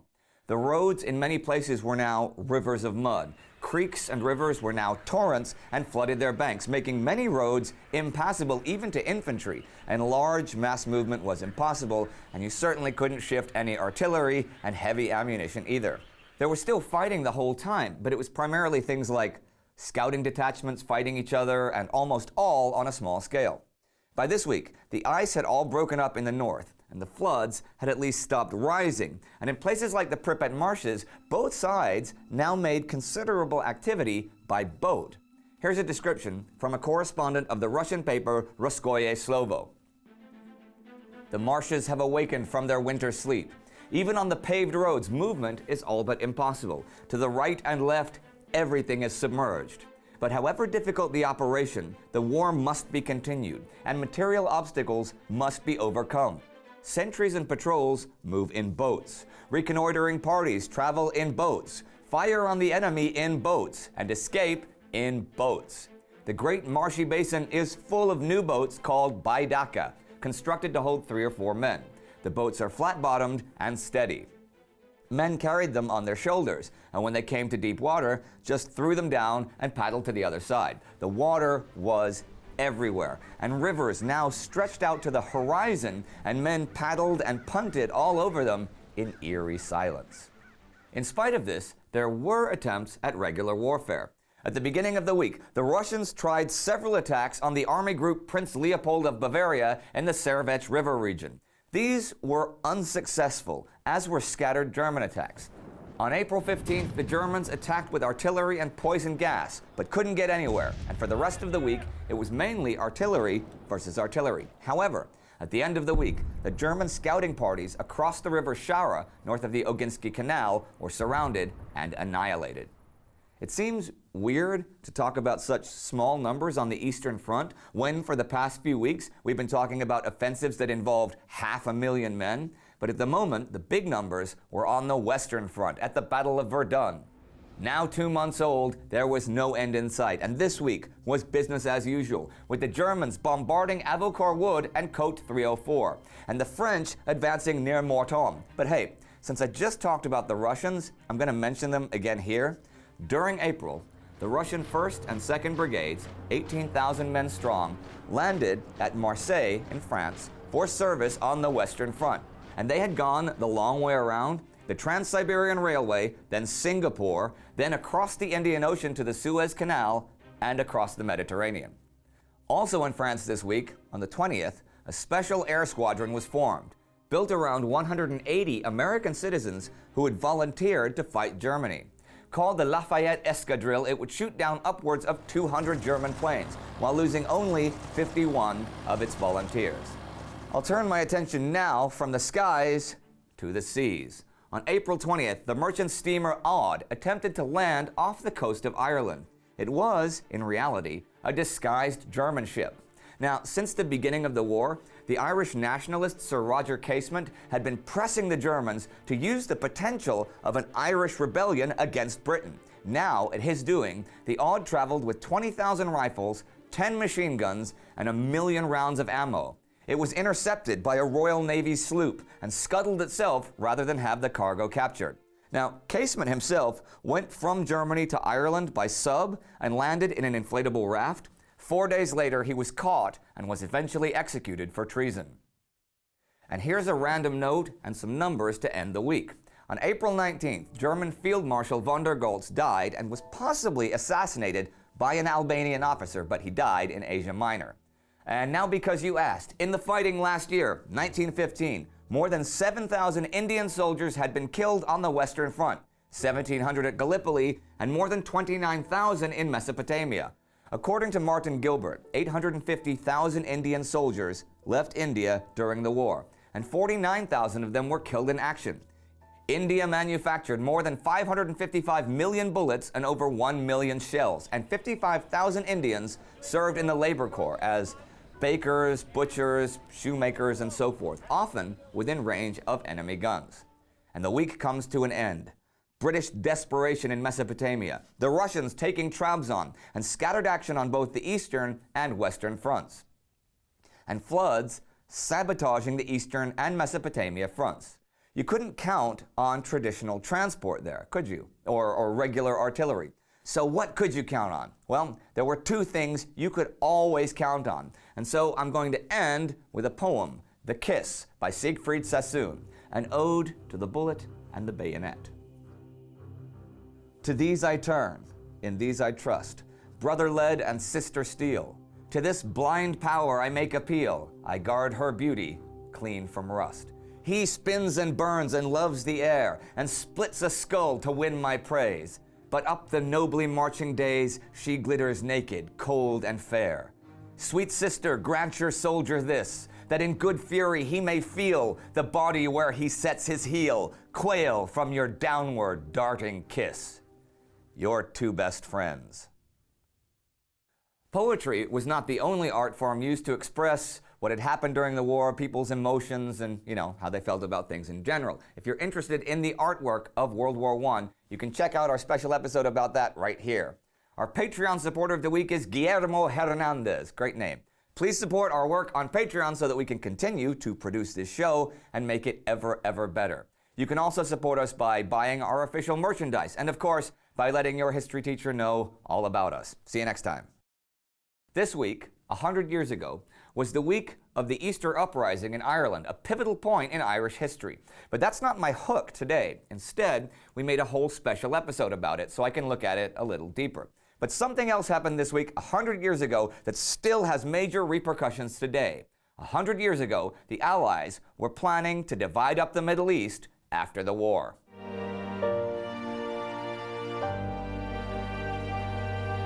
I'm Indy Neidell. Welcome to the Great War.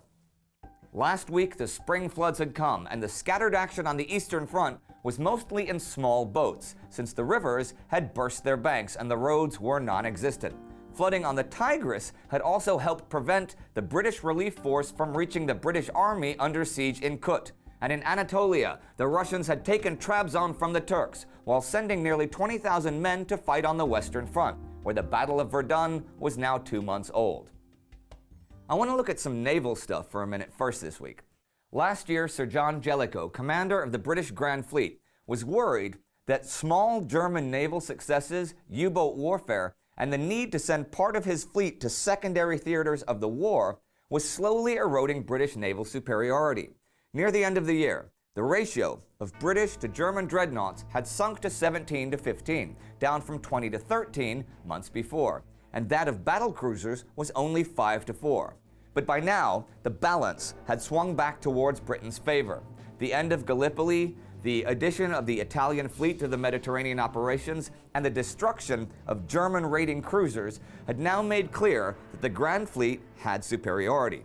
I read in John Keegan's The First World War that this month it had 31 dreadnoughts and 10 battle cruisers, while the German High Seas Fleet had only 18 dreadnoughts and 5 battle cruisers. The British also had a big advantage in light cruisers and destroyers.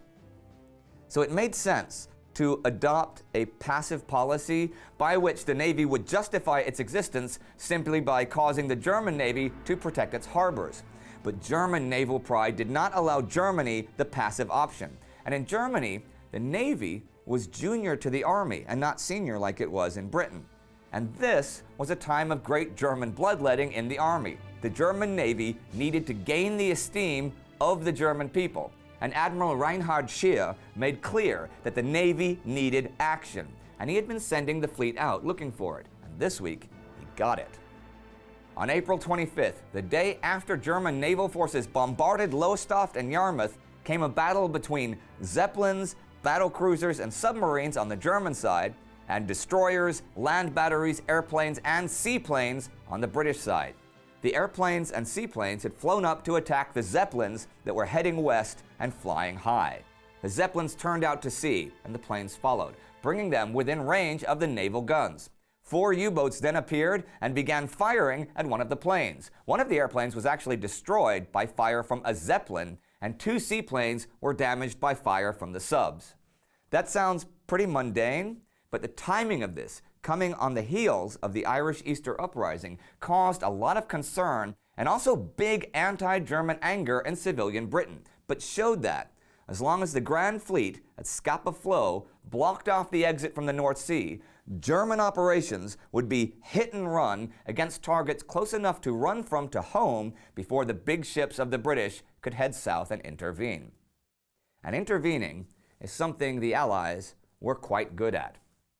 The Sykes-Picot Agreement, named after Englishman Sir Mark Sykes and Frenchman Georges Picot, was signed April 26, 1916, although some sources say May 9th and others say May the 16th.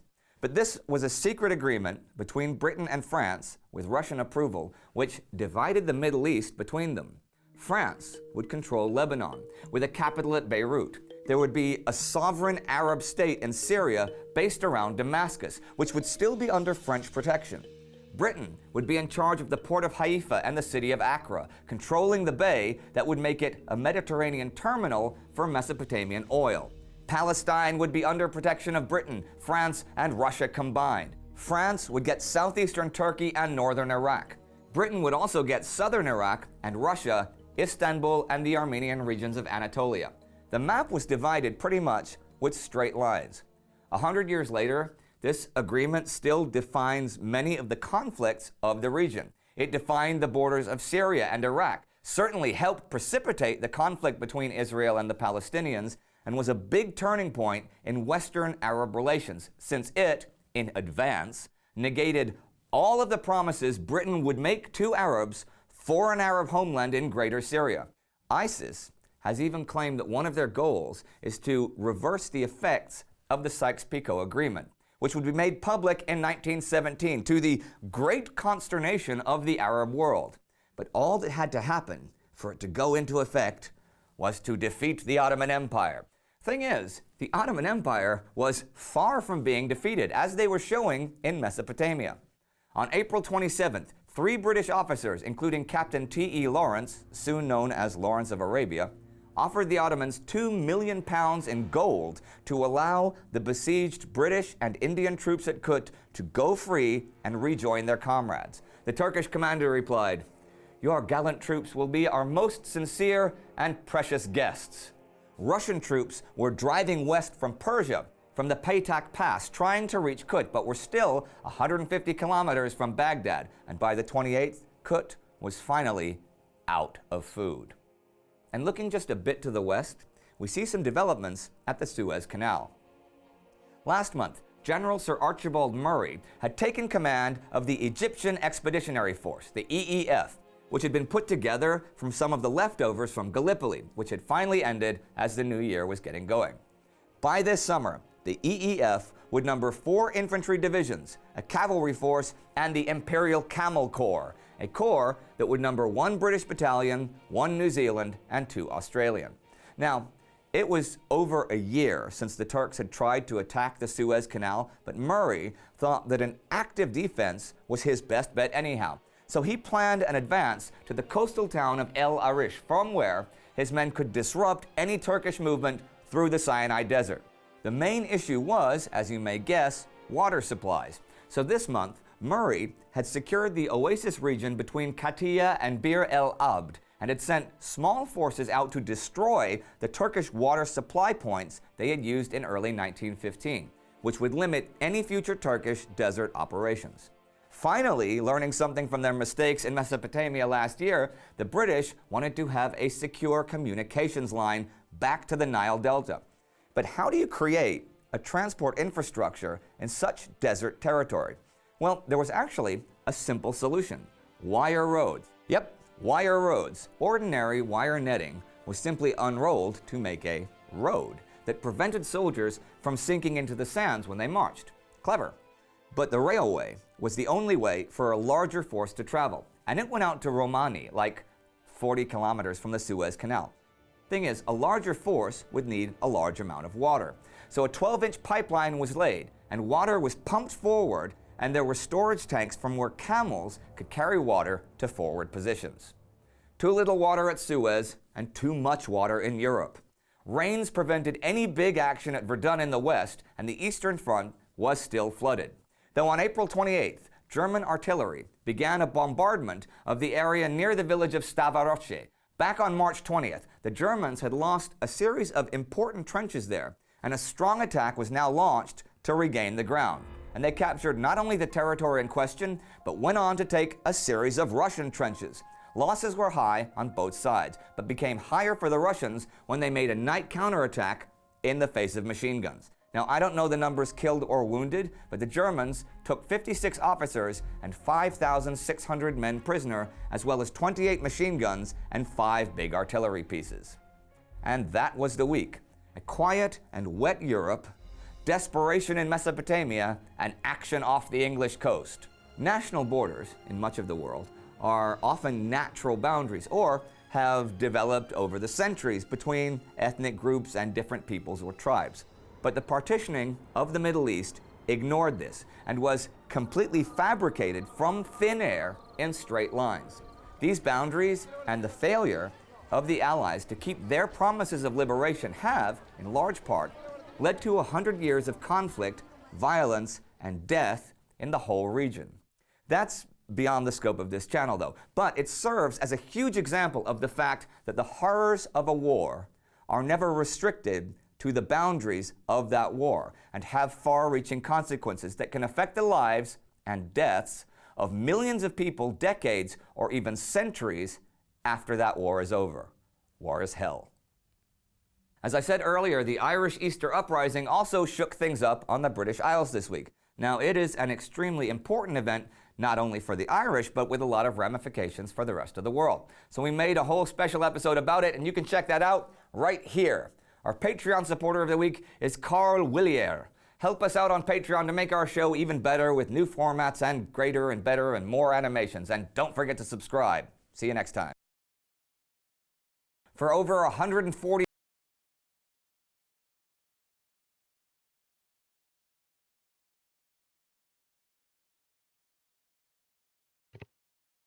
So, how is that, huh?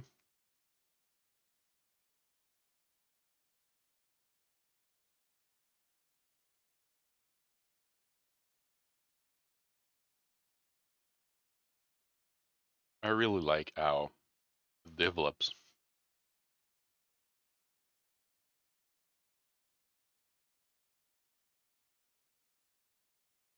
Done with my wings, by the way.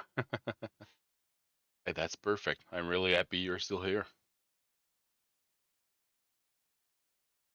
Chicken wings.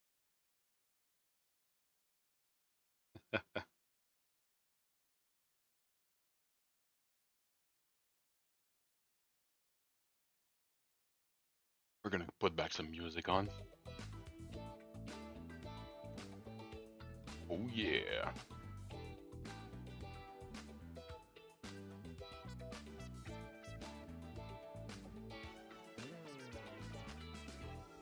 You like the Great War thing?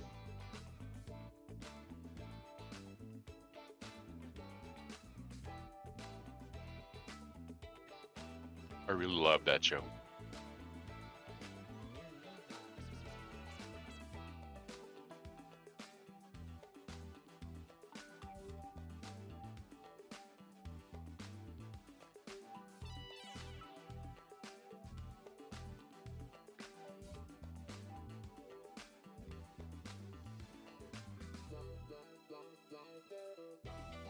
Especially at first.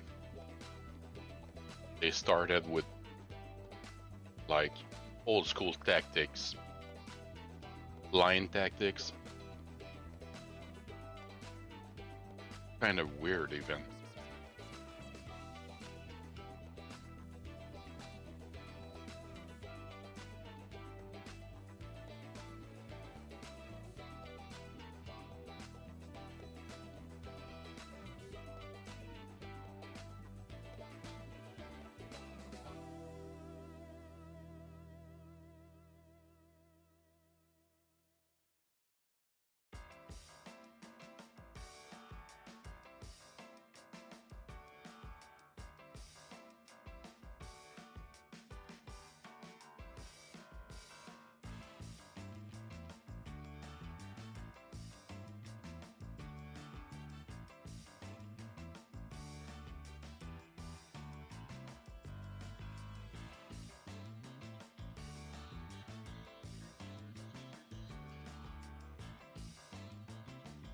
Alright, let's see.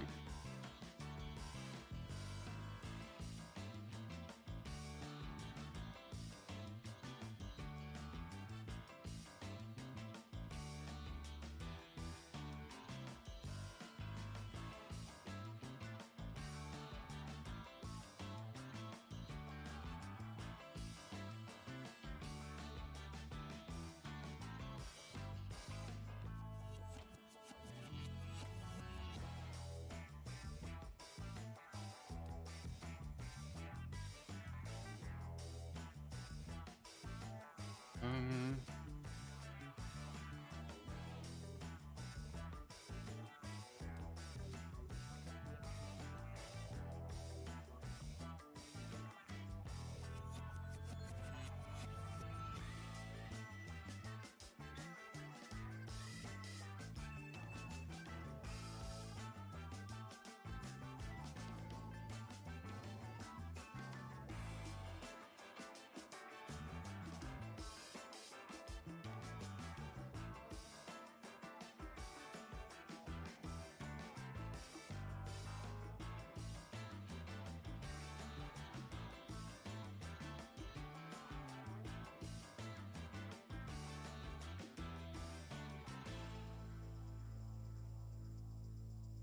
I know I had the as on the wish list before. Just can't find it.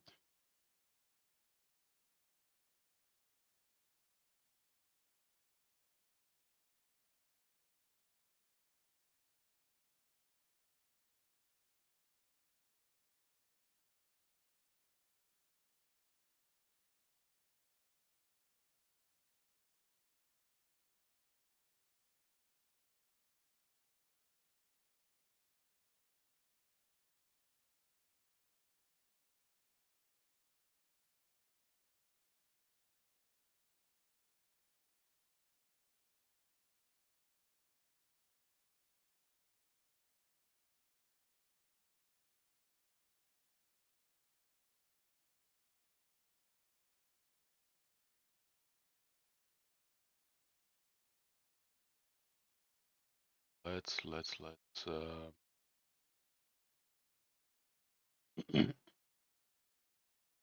put those.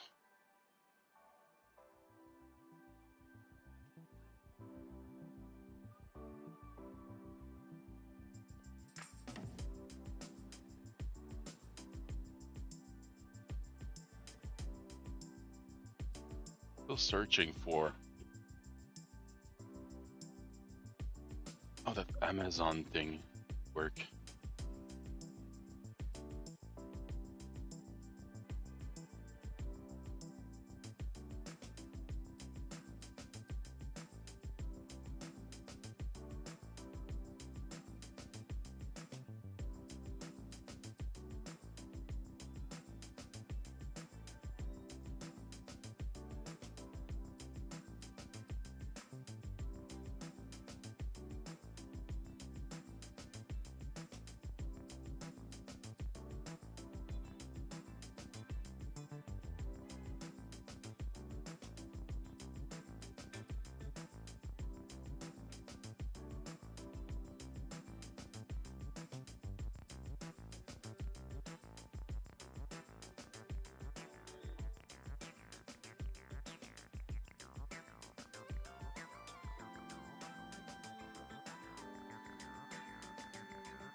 I'll find it.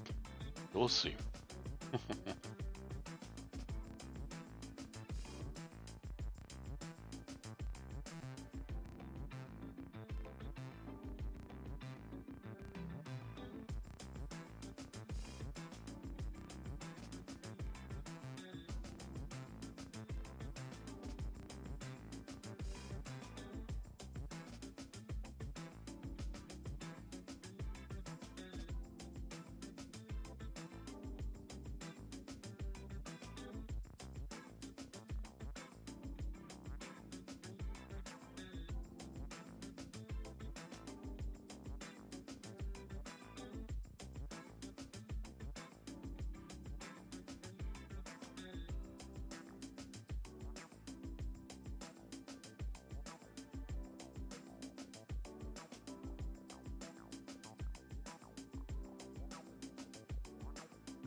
I think I know.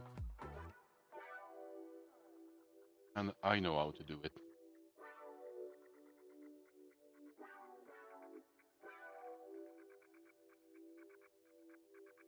Just have to get onto Amazon.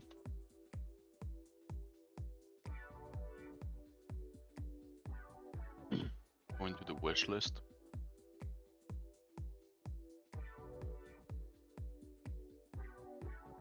Create a list.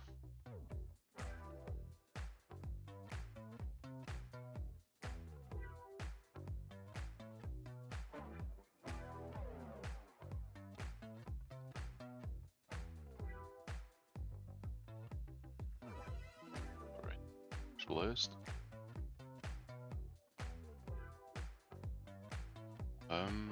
Create a list. What is it? We're gonna name it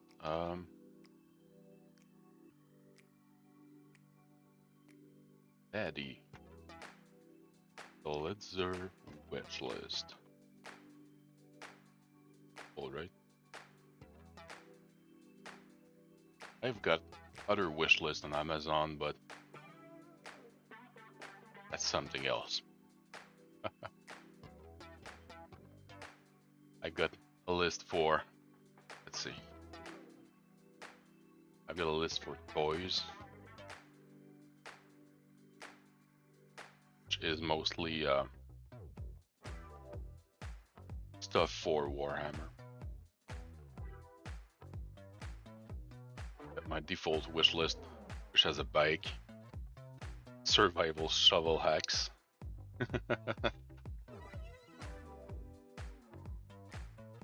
Gotta link it up my Twitch. How do I do that?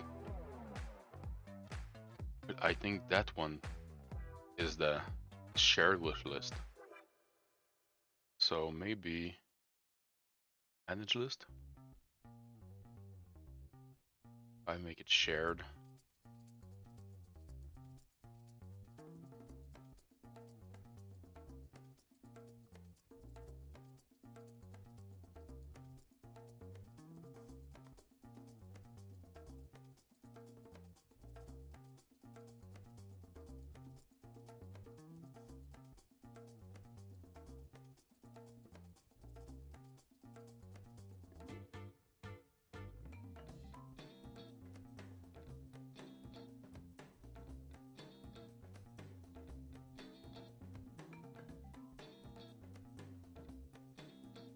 Yeah.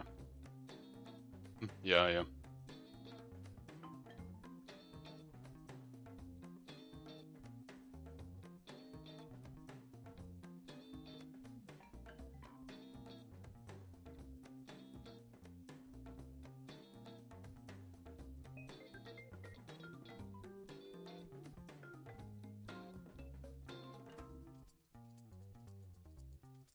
Do it like that.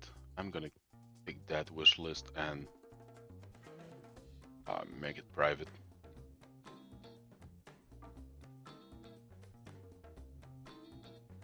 And that was the one I was using before. I don't think there's a... Oh, that's not true.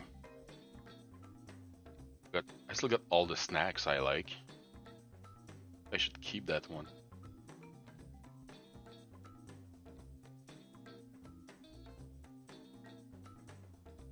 Of things like that. That controller would have been really nice. Probably just gonna move those toys.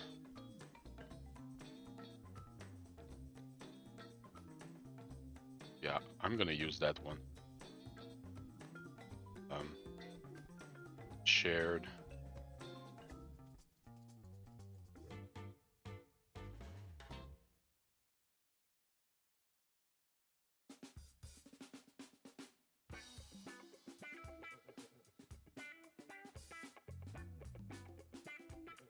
Really need that one.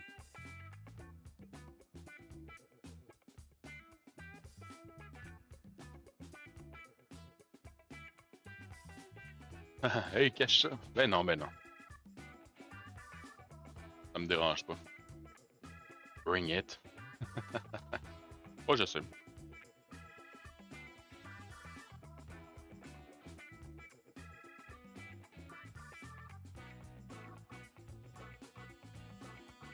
We're gonna do that. I go on this. Paste it right here. Just submit.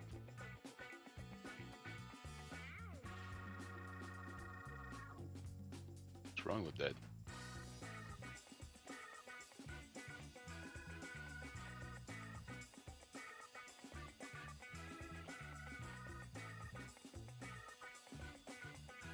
On the right link.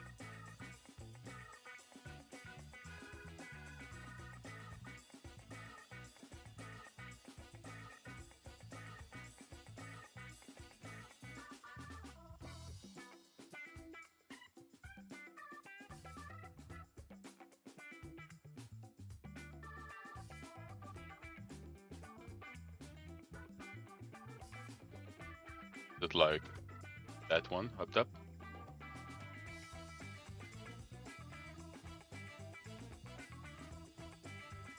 Like that? Not working. Yeah, so it says Amazon registry wishlist.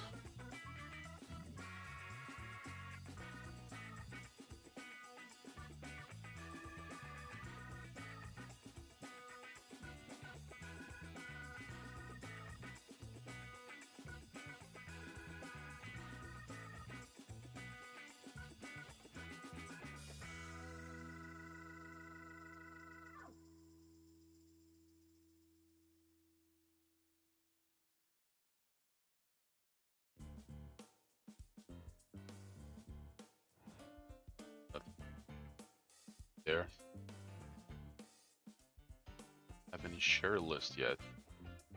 I want to share it. This doesn't work. Yeah, I'm kind of dumb. I'll find out. So let's just try like registry wish list.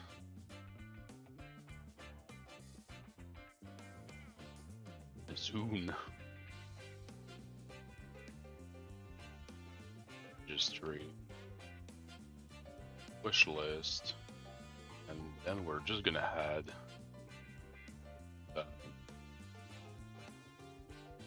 this just after.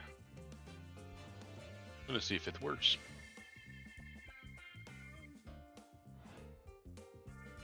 If I do that, brings me to that. Should work. Same list, right?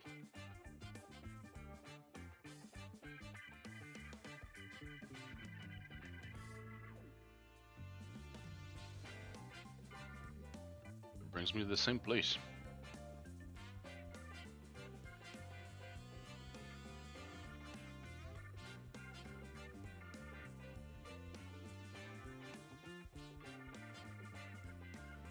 Not working. I don't know what to do. Please help me. Let's see. Maybe it's gonna. Okay, your list. Which wish list? And list order, yeah. That's what I did, you fuckers.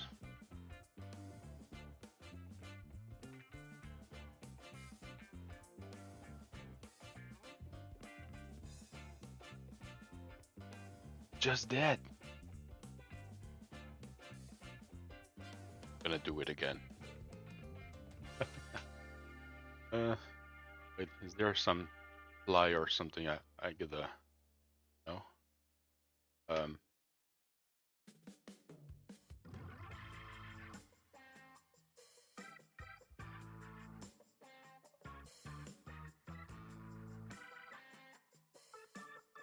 Only copy link. Yeah. Alright, so it should be good, right? I just go there. Copy that in here. Submit. Not not working.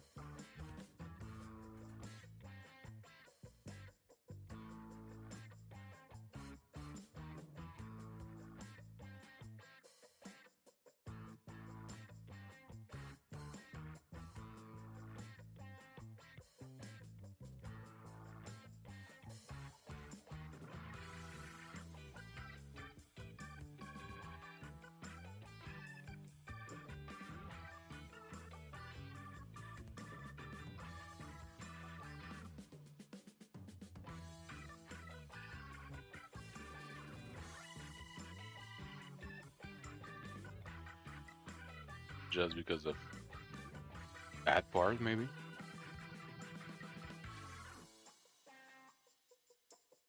Is it because that's a Canadian one? Can I go American like that?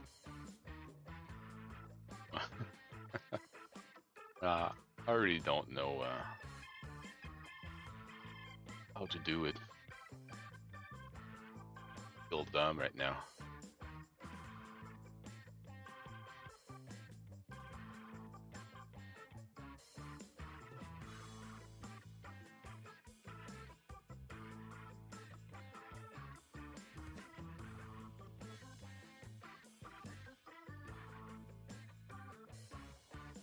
Wait, I wanted to check some maybe Trustmasters.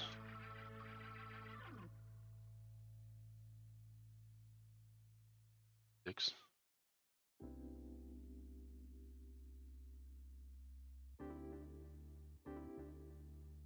Those ones are pretty cool. Well, that's the shitty one I have. That one is the worst one I've ever seen.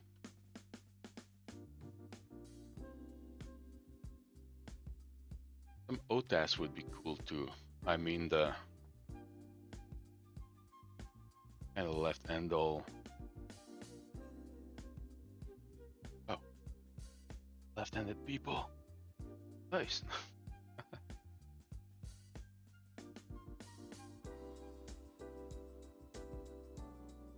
I think I've seen those E16K come into a box, dual box.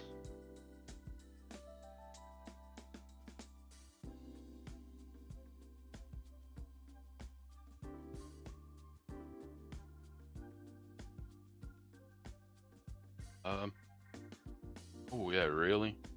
And that's like best one I can think of right now.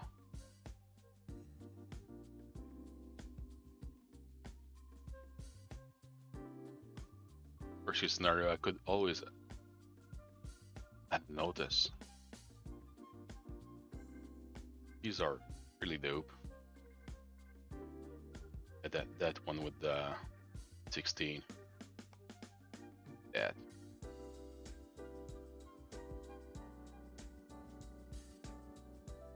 Oh, with the pedals. What the fuck? Warthog is almost 900 bucks. To be fair, it's Canadian, so it's not that bad, but. Like the mount. Nice.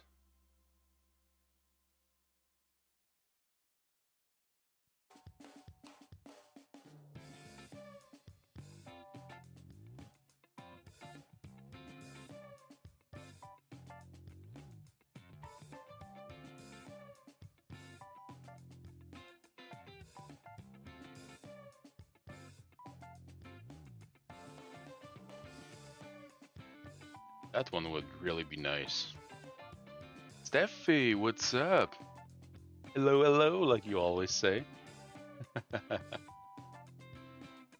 I like that one. I'm gonna add it to my... How do you add stuff to your... Oh yeah, right here. Add to wish list. There you go. Wish listed.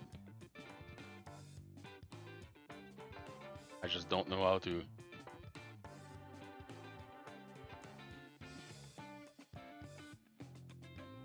Nice.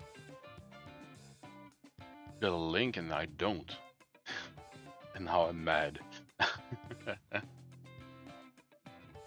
That's exactly the ones. Yeah. I love the look of them. Plus the orange and black. Awesome.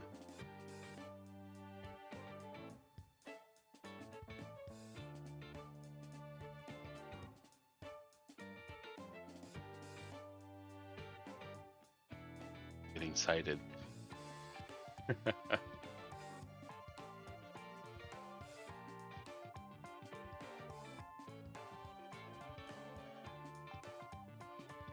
Looking good. And you can even get them for 105 pounds used. Wait, there's some new. I don't know. That's used too. Yeah, I'd be good with that. I don't know how much 100 pound is, but probably double for us.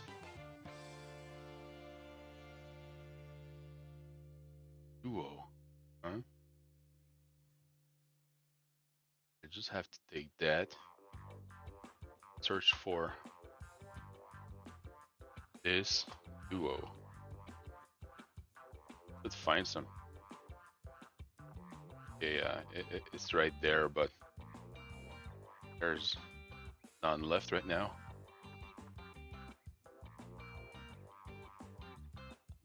The fuck? Well, looks about right actually.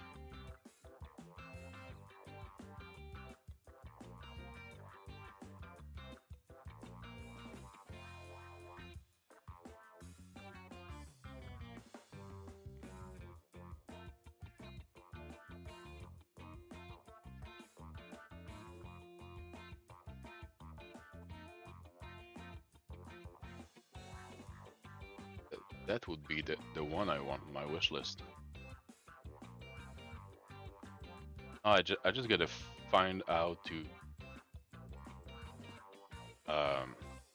put them on the list.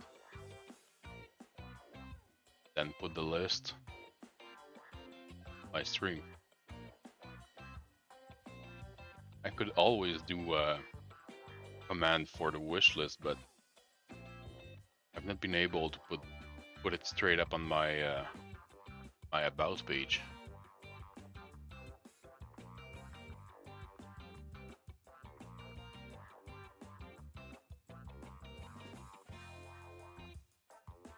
I don't know why that extension just doesn't want to work.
Yeah.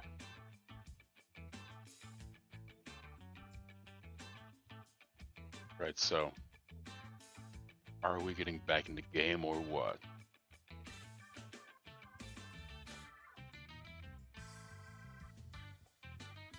What should we do?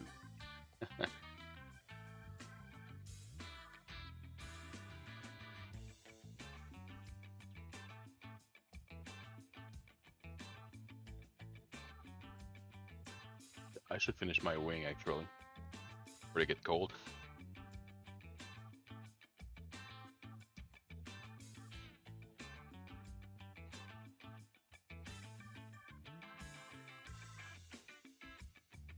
Wanna watch another episode while I finish that?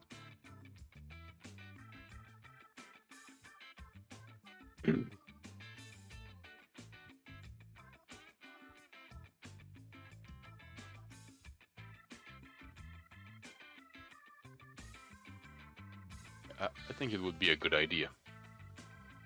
Let's do one more. Just for the fun of it.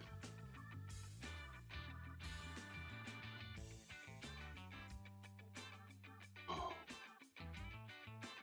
And he's good looking too, I mean. That's my man. Nose stuff. Look how fierce he is. I'm just gonna go and turn music off first. Alright. Oh. One last episode about the British surrender at Kut. 30 days they've stood out, but now they can no longer. This week, the British and Indian Army at Kut surrenders to the Ottoman Empire.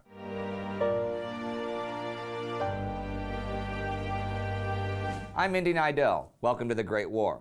Last week saw naval action off the English coast, though the European fronts were mostly quiet because of rains and floods. But in the Middle East, the British position had become desperate, as neither British nor Russian relief could make it through. And since it's the big news this week, let's go there first. On April 29, 1916, General Charles Townshend surrendered at Kut al-Amara to the Ottoman Empire. Historian James Morris called this the most abject capitulation in Britain's military history. And when you think about it, more men surrendered here at Kut than did to the Americans at Yorktown. So this was a huge victory for the Turks. And since it came only a few months after the British debacle at Gallipoli, the British public was shocked. The men had been under siege since early December, and starvation and disease were now epidemic. And photos from this month are horrifying. 2,500 sick and wounded men were allowed their freedom in exchange for a similar number of Ottoman troops in British captivity. But over 3,000 British and 6,000 Indians were taken prisoners. The next day, the newly captured troops began their long march towards Anatolia and prison camp. So the Mesopotamian front grew quiet for the time being. But another front flared to life this week, the Italian front. Now, the Italian forces that were massing along the Isonzo River were larger and better armed than they had been in 1915. And Italian Army Chief of Staff Luigi Cadorna gave responsibility for a future offensive against Gorizia to the Third Army and beefed it up by transferring General Luigi Capello and his 6th Corps in from the Second Army. Capello was given a major role in the planned offensive. He was to take Mount Sabatino, Oslavia, and Podgora to open up the way across the Isonzo and take Gorizia. Capello had promoted Pietro Badoglio to colonel. Badoglio would later be commander of the Italian army in World War II. And now, in 1916, he showed his worth by analyzing the problems likely to face the 6th Corps.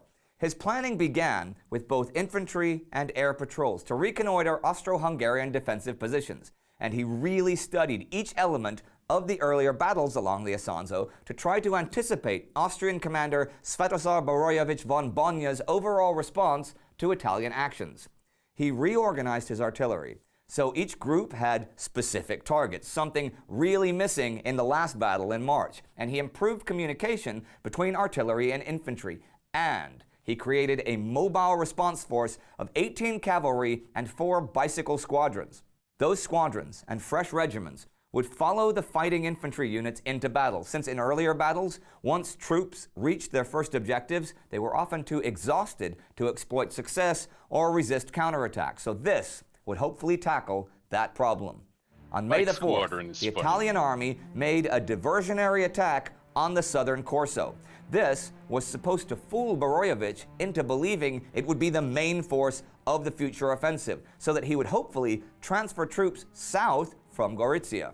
The attack began with a 4-hour artillery barrage, and then 4 divisions quickly captured the first line of Austro-Hungarian trenches. Boroyevich argued with Austrian High Command for immediate reinforcement, but Austrian Army Chief of Staff Konrad von Hotzendorf wouldn't oblige. So unfortunately for Cadorna, no Austrian troops were transferred from north to south. And further to the northwest was an attack that was anything but diversionary. At Verdun, where the endless battle was over 2 months old, on May 3rd, 500 German heavy guns opened fire on a front about a mile wide. The bombardment continued for 2 days and nights. Alistair Horn writes that the men on the ground thought that, as if to finish us off, the Germans had decided to point one cannon at each one of us. This was the big German attempt on Cote 304, a major strategic target, and General von Gallwitz had vowed to blast the French off the hillside. It seemed that he was succeeding, because there were no deep shelters left after all the weeks of bombardment. Horn writes, one French officer describes how he was buried 3 times that day in his trench and dug out each time by his men. Other men were less fortunate. Of 1 battalion, only 3 men were said to have survived. Many of the remainder were simply buried alive by the shells. One by one, the French machine guns were destroyed.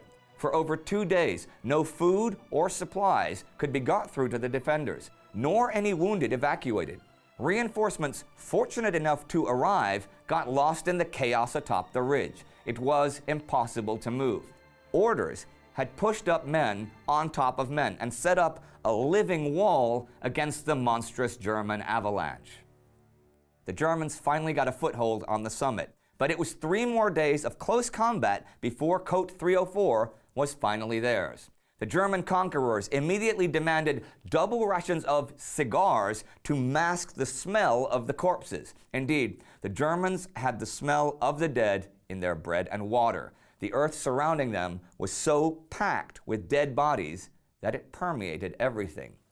But the capture of Cote 304 was the first break in the French line of resistance, and the stage was set for a big attack on the Mortagne.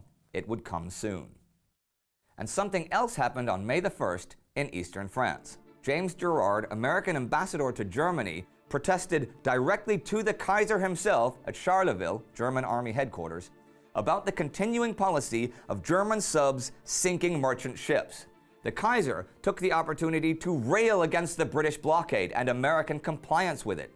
Gerard pressed the Kaiser to have the subs exercise the right of visit and search, but must not torpedo or sink any vessels unless the passengers and crew are put in a place of safety. On the 4th came the official reply. Germany will no longer sink vessels without warning and without saving life, unless there is resistance or an attempt to escape. This was the Sussex Pledge, named after the passenger ship torpedoed by the Germans in March. While Gerard was happy to receive the pledge, he wrote to the U.S. State Department that he believed Germany would at some future date, forced by public opinion and by von Tirpitz and the conservative parties, take up ruthless submarine war again, possibly in the autumn, but at any rate about February or March 1917. Thing is, there was a split between the German military, which was all for lack of restrictions, and Chancellor von Bethmann Hollweg, who represented the civilian government. He made pledges and the Navy disregarded them, and the Kaiser was either unwilling or unable to really support the Chancellor. But with Admiral von Tirpitz's sudden retirement, things seemed to swing towards the Chancellor. One thing you have to realize, under German censorship, the U-boat campaign was reported in only boastful terms, with little or nothing about non-combatant and civilian deaths. So the German people were uniform in demanding its continuation. Something else the German people probably didn't hear too much about was this. April 30th saw the 3rd German gas attack against the British in 4 days on the Western Front. This was a front over 3 kilometers wide, but wind blew the gas this day over 10 kilometers behind the British lines. Rats, cows, and pigs all fell in droves. 89 soldiers died, and over 500 were incapacitated. And we reached the end of another week of war, the 93rd. With poison gas in the west, the Italians launching a diversion, the Germans taking a vital tactical position at Verdun, and a British humiliation in Mesopotamia. And it was a big one, but a well-deserved one. I mean, what did they expect? They had marched upriver, undermanned, under-equipped, with no supply chain against forces with modern weapons like machine guns that could easily be supplied from their base at Baghdad. What did they expect? Historian Geoffrey Eaton wrote of the men being marched away, none of them fit to march 5 miles, full of dysentery, beriberi, scurvy, malaria, and enteritis. They had no doctors, no medical stores, and no transport.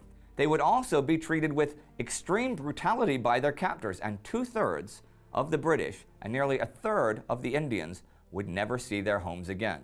What did they expect? This was modern war. The Siege of Kut was the longest siege of the entire war. Another long siege happened on the Eastern Front, though, in the fortress of Przemyśl, and if you want to find out more about that, you can click right here to see our episode about it. Our Patreon right? supporter of the week is That Austrian. Why And the no, that rats? is not Konrad von Hotzendorf's ghost, at least I hope so. I really hope so. Anyway, support us on Patreon to make this show even better and better, and hopefully you can meet us one day on original World War I locations sometime in the future. Don't forget to subscribe. See you next time. I can personalize the display in my lyric now. That thing keeps getting better and better. Yeah, it's like it never stops. Never? Pretty good. I could watch all of them back to back. Alright. Let's get some music back on.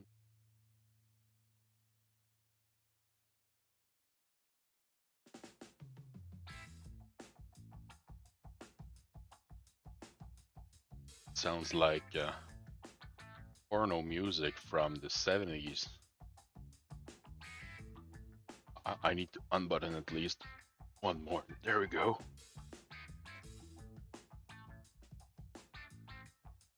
Gotta let shag out.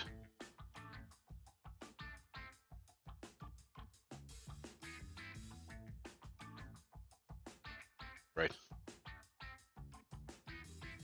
That's enough. You've all seen enough.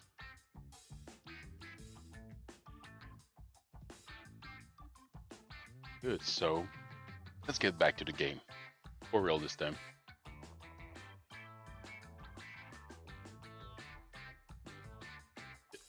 Can we join Slave Gunner maybe? I know he's in the menus.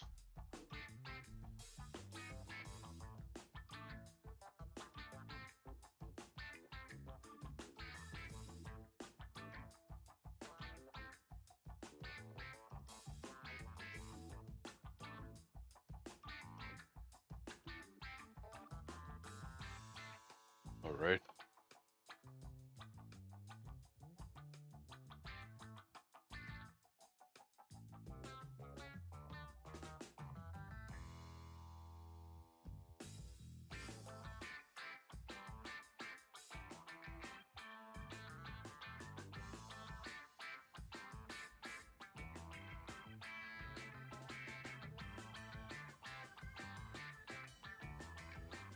Time to go with something a bit more active now.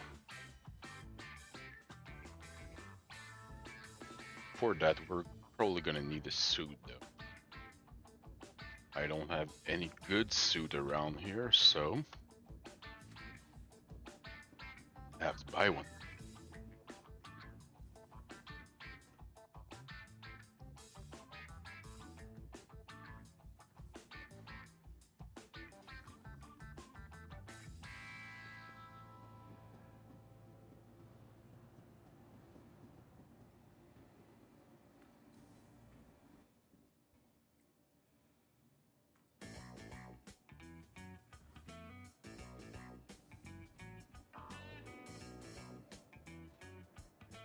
I don't need a big suit, I just need like undersuit.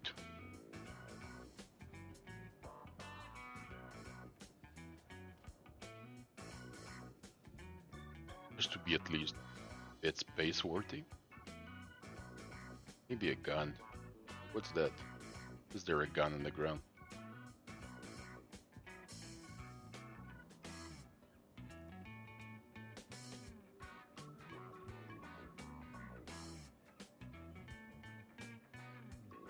Not sure if I want to code a pistol anymore.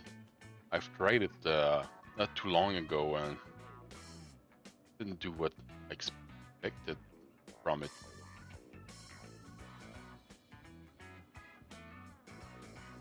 Could take a Gallant rifle. I like the way it looks. Just gonna go with the arc light probably. Oh no, wait. I have Tonnet New Babbage. I can't pick it up and it still has a like a price tag on it.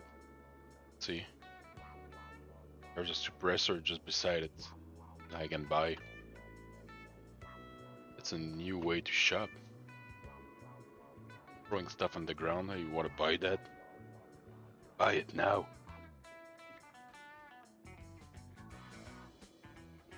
Like with the Danny Trejo voice. Hey you, buy that gun. Armor. Helmet. Arm. Legs. Ooh. Wait. Undersuit. Oh no, wait. The fuck is...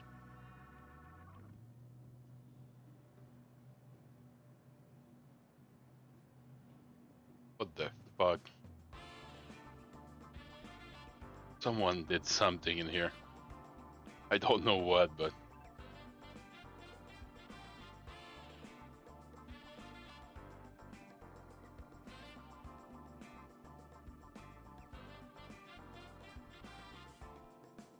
The small backpack, yeah, a light backpack. That's a light armor. Alright, let's do this. We're gonna buy a couple of things. Straight up on Cruel One.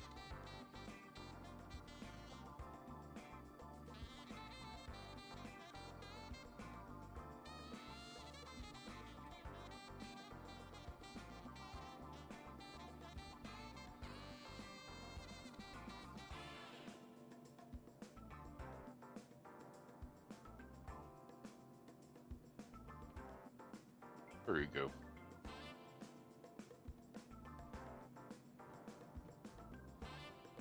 And what they did it in that place too?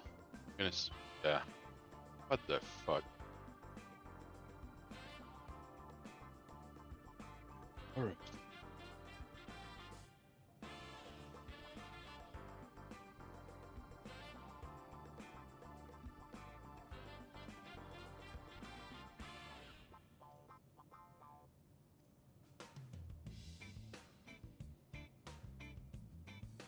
This is gonna look good.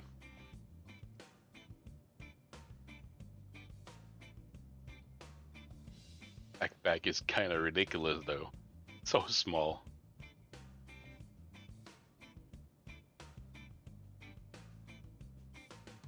That's a kind of fun shape.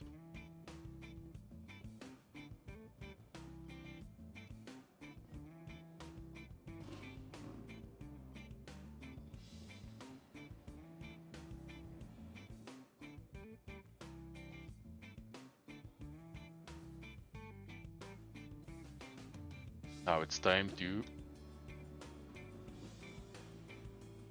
plug in that that food right in my veins.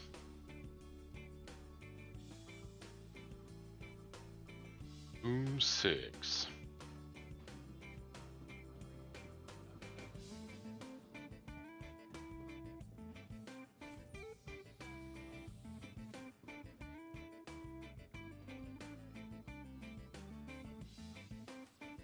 If you want to save a second or two, you can just get right back up and everything should fill up to 99 anyway. Oh, 94. Well, good enough, huh?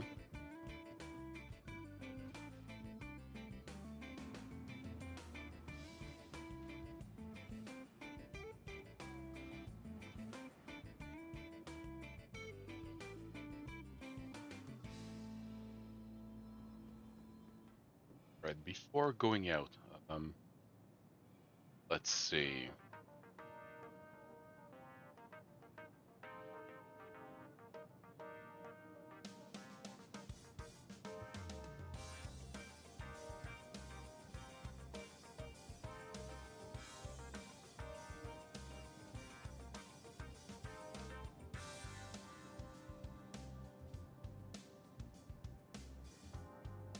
We're gonna go for some, Are we doing rock or electronica?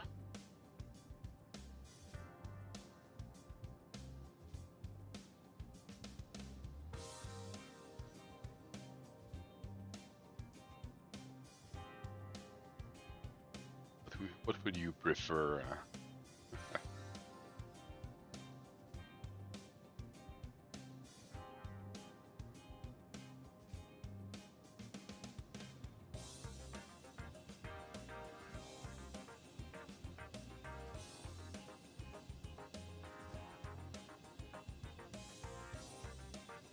I think I feel more like Electronica right now.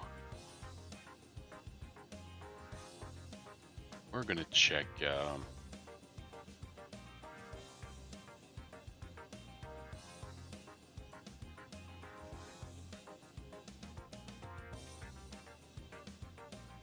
Maybe. All right. Let's see what it gives us. Something epic and dark.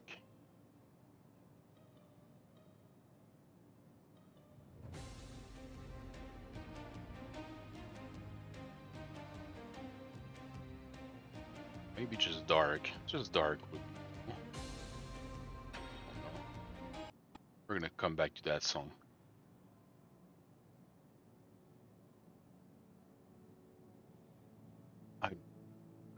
I wanted to do.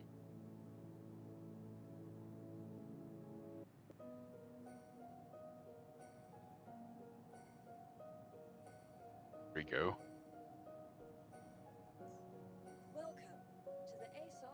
Right, so we're gonna take my little shuttle.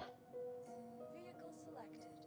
Stand by. Origin 125A. Your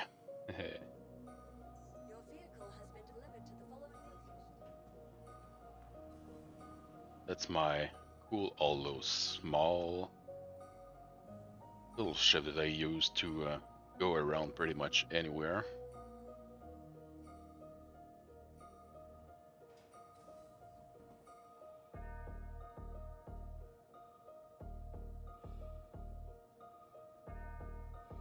It's like my presidential vessel. I mean, it's freaking slick.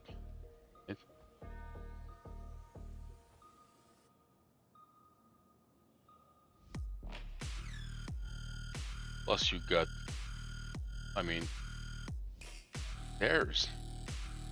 Not a ladder, fucking stairs. Don't have to climb them. That's just like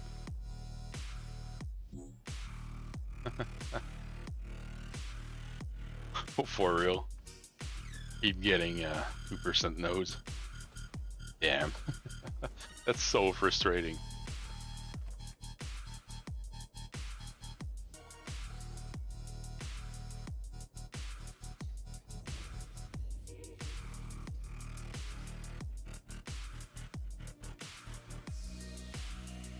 So we want to go all the way to Microtech.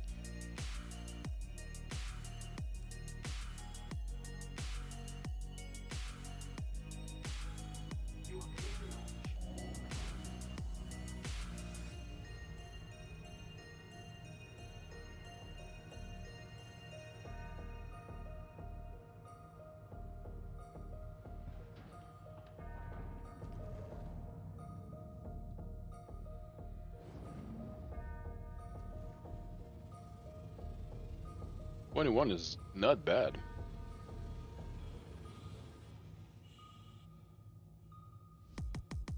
Usually you would go for at least 35% if there's only one rock, at least 20% per rock if there's two or more, but 21%, you don't want to maximize on Quantanium. You can deal with some auras or Bexolite, whatever there is within that same rock. That's fine.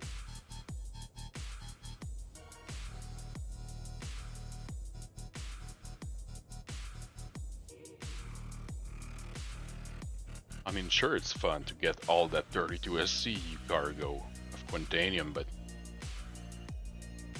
let's be realistic. We're gonna spend twice the time to find a rock big enough, really? Nah. Take the 21.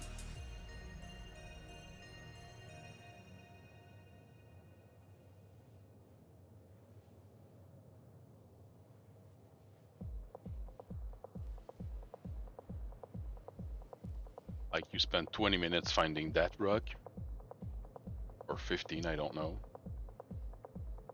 It would take 40 minutes to find one big enough. So take that one, you're gonna get what? 20 SCU maybe? That's good. And you take it back, refine it, come back, and 15 to 20 minutes later, you find another one. So you'll have 40 SCU, maybe more, if you're lucky. Instead of just having 32 SCU, because you skipped that 21% and went for 40%.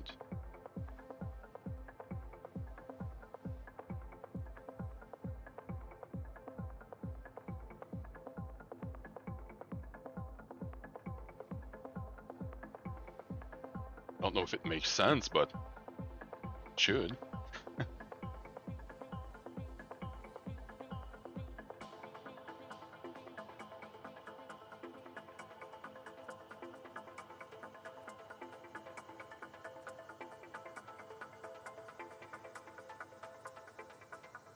Probably could fit a whole episode on that drive to from Crusader to Microtech.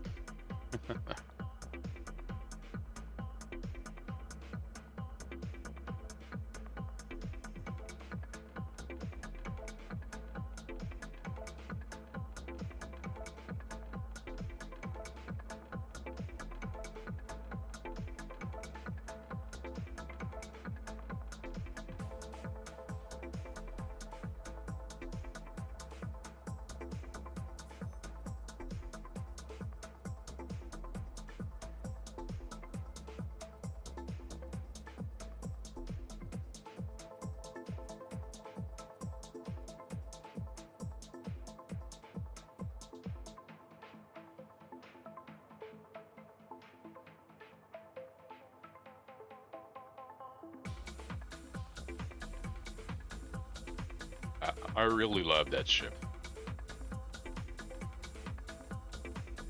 I mean, look at that. It's so slick. Origin ships are probably most beautiful ones. And I fucking hate them usually. Oh yeah, but wait a second, you will have to get used to it first, and you're probably gonna die, crash, and all sort of things. I've got a couple of friends who got the sticks, and there's really a learning curve somewhere that you're not that used to the mouse so far, because only been for a day, of course, but oh, you had sticks for Elite Dangerous, nice. Well, won't be that bad then. But it's still gonna be like learning to walk again, you know.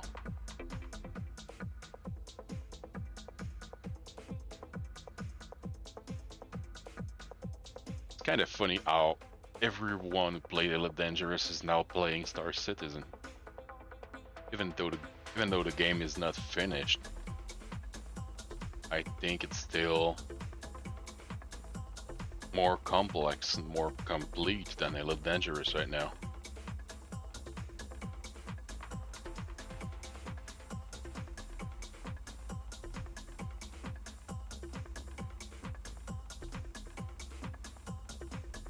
Maybe it's because, you know, the ground fighting and everything feels like got more things to do.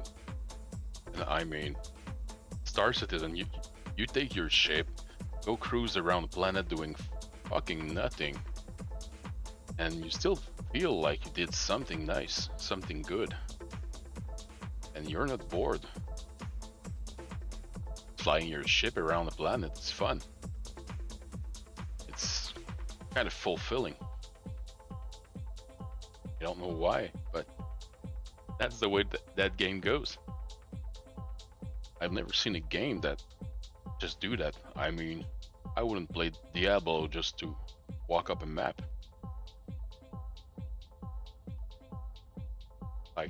There's nothing to see here, fuck that. But Star Citizen, just discovering, let's say on Microtech, the river. Have you seen the river? It's kind of hard to get to. It takes about 20 minutes. Damn, that's beautiful. All that snow, get to a nice river in the middle of forest with pines and stuff like that. Just zigzagging that little forest in the middle. Big white planet. There's that green field. So warm. Feels like home. I think there's even at some place a small cabin or something like that. I've lived there. It reminds me of my cabin.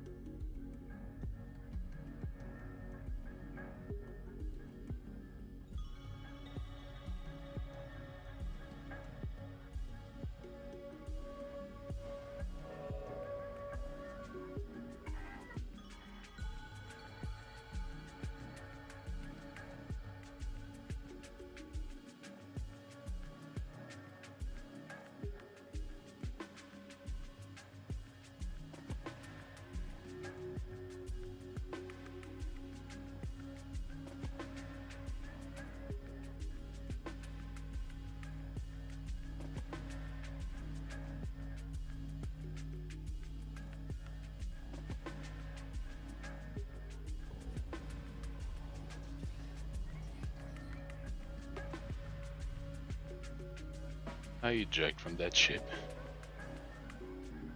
On Quantum Drive. Oh, eject. That's a good thing.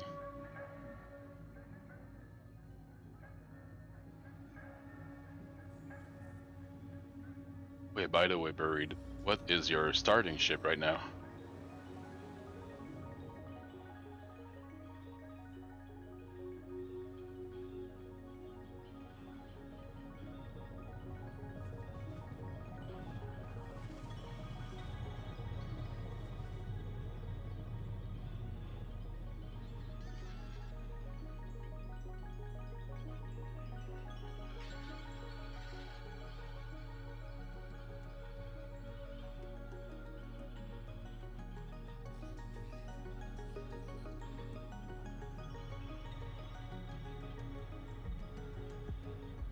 Where is...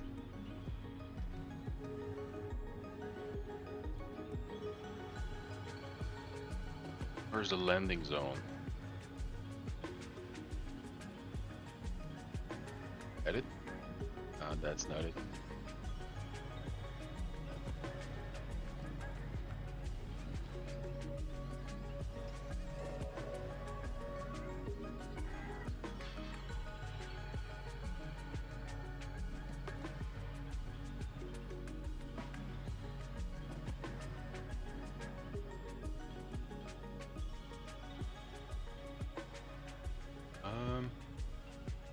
Probably look like it, but I'm gonna go that way anyway.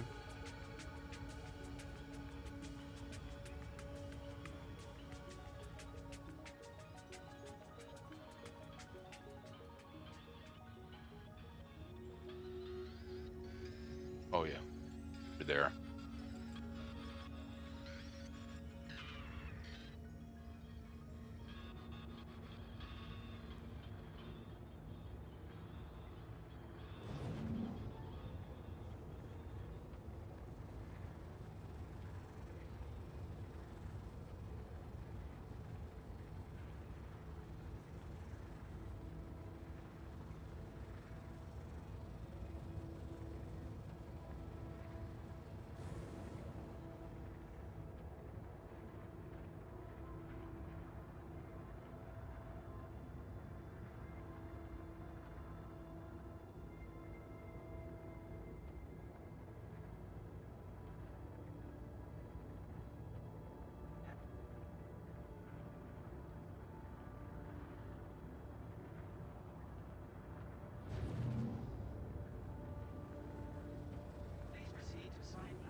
Can't see shit right now.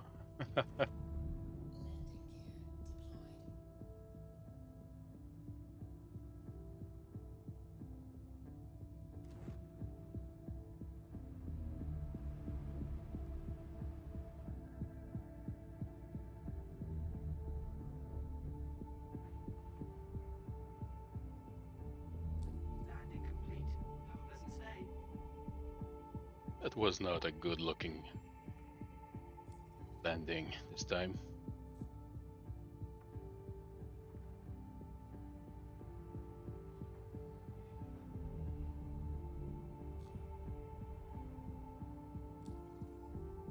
Almost sliding right up to the elevators right there. Can't refuel it right now. Damn it. Well, shut it down.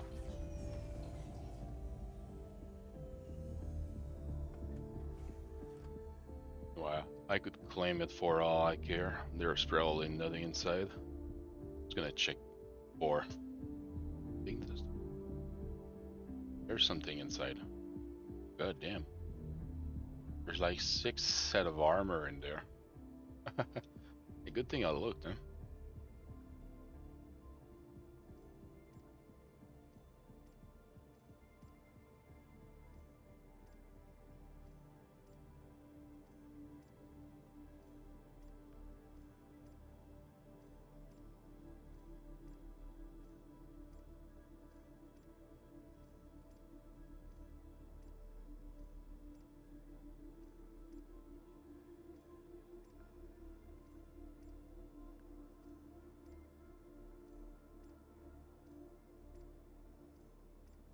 I bought a full suit.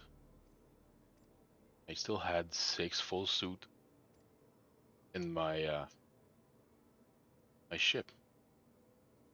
Without the helmets, I don't know why, but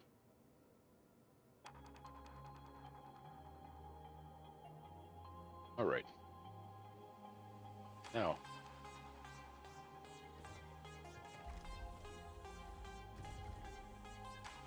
let's go.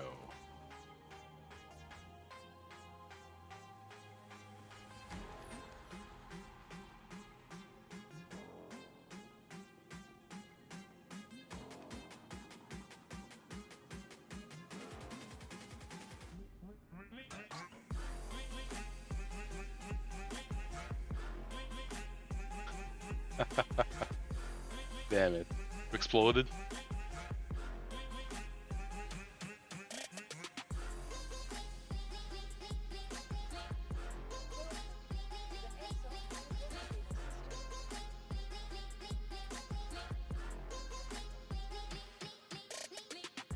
Yeah, when I'm about to crack it, I try to just back off a little. When I'm cracking it, I try to stay at least 25 meters away, between 25 and 30 meters. And when I crack it on the planet, I try to back off as much as I can. That's why I really hate the big mining ship with 3 seats in it, because the driver doesn't have a mining tool with him. So if he wants to mine with the 2 other guys, you gotta get off his seat and go the mining seat. That's totally ridiculous if you ask me.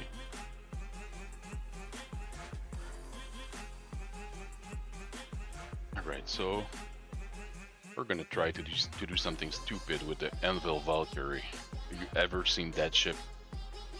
That's one of my favorites. Seriously, that ship rocks. It has 4 VTOLs engines, 2 on each side.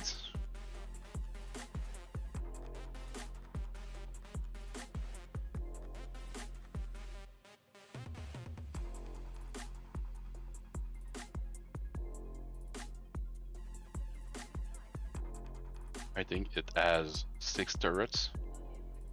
Well, not turrets, but 2 men turrets. There's also 2 Vehicle selected. One. Stand by. standing by. As 2 remote turrets that are sized to Gatlings, if I remember correctly. Each man's turret have 2 size 3 guns on them.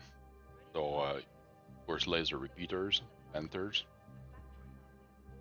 And also, when you open sliding door on the sides, you've got 2 more Gatlings that can be manned like in a,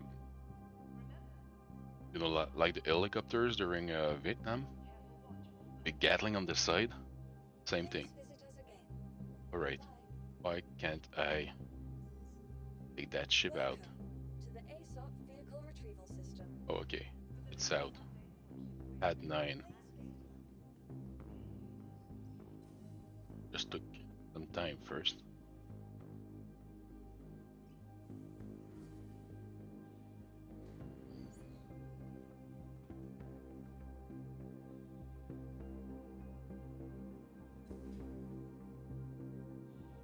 Look at that.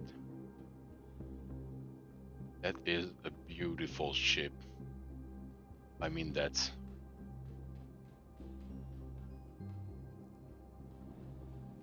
the hatch opens so fast. You can load and unload vehicles from that really damn fast.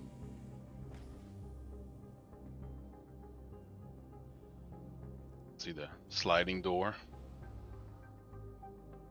the Gatlings.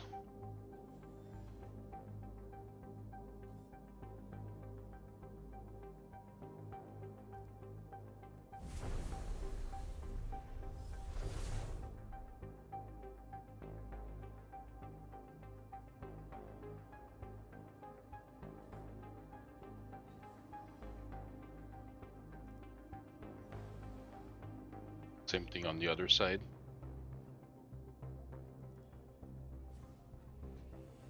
That door got 10 seats. Also, there's that door that also holds 10 more person. Can have 20 people sitting both those little rooms. Can sit someone right here for the bottom turret, which is one of the men turret I was talking about. It's like that.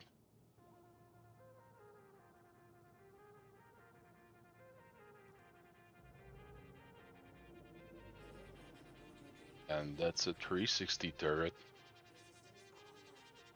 With about, I'd say,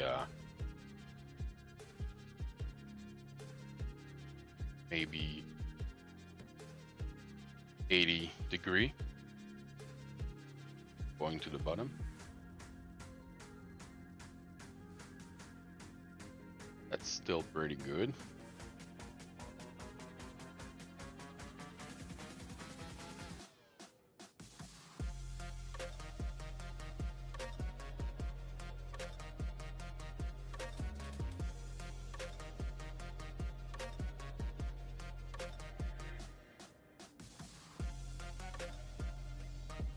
Then you get the second floor, just like in the Falcon, yeah. Second floor, you go up that ladder.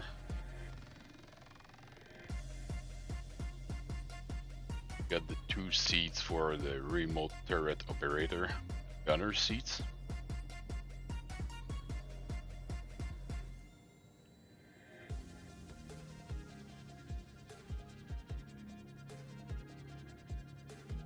Power that on. Enter the remote turret. There we go. Remote turret has 180 angle. This side, maybe a 100° or 110 from top to bottom.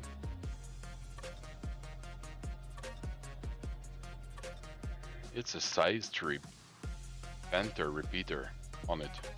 Pretty good, pretty good.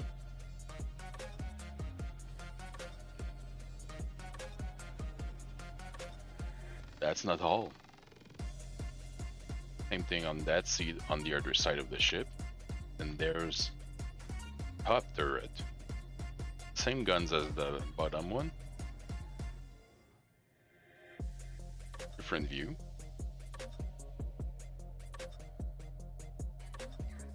Size 3 Panther repeaters on it. Also 360. Also about, I don't know, 80 degrees up to bottom.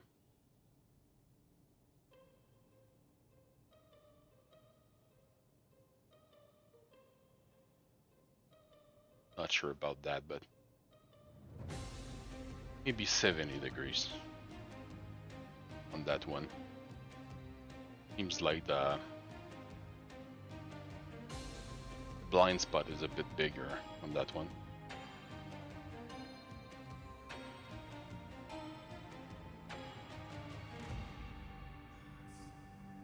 Of course, you got 5 beds in it. A little panel for farming illegal monitors for a bit. Get some cash back. Good plan. Where do you farm them? You farm them around Microtech, because there's like 8 of them right now.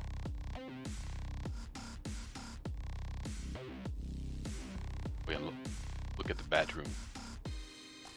Got a nice shitter with a shower just over it, so you can shit while taking a shower. Nice.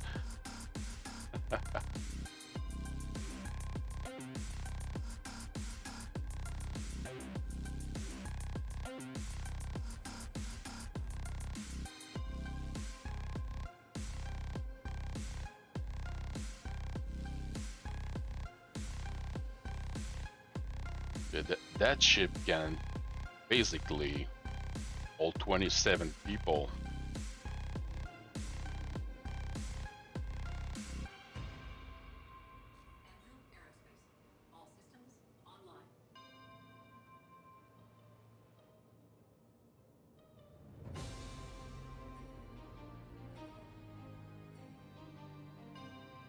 You are clear to launch.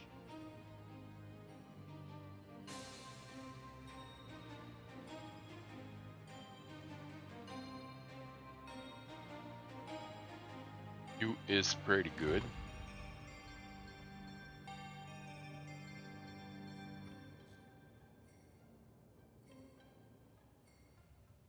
Yeah, like I said, look at that.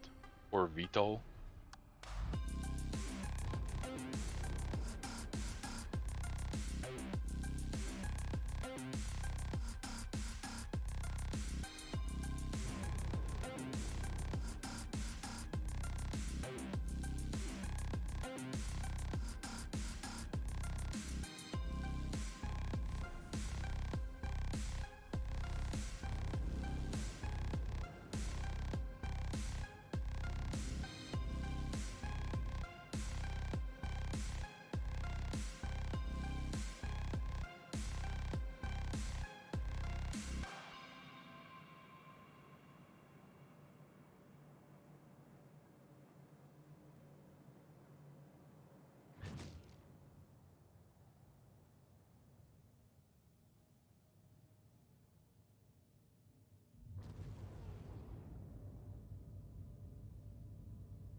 Let's see if I can get to the river.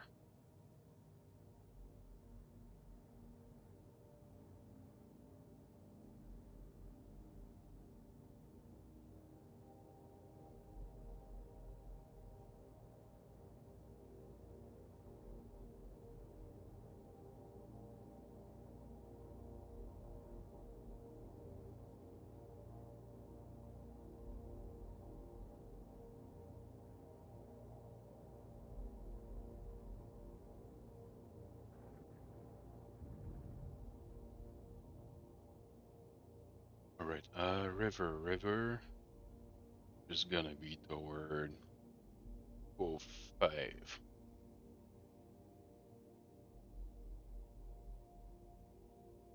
That's gonna. Um.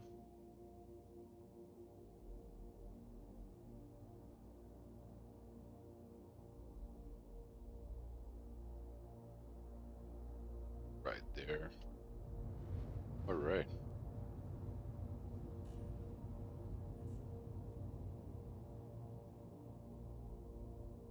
Now we just gotta fly 440 kilometers away.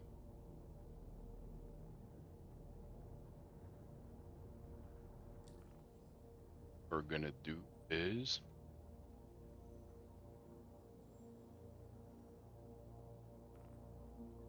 set new Babbage's route.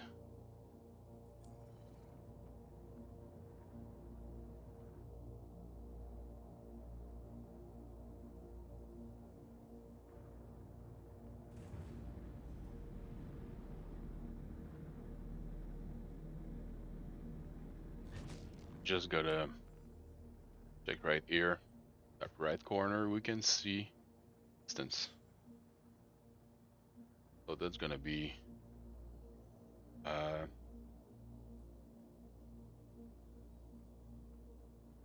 440,000 meters.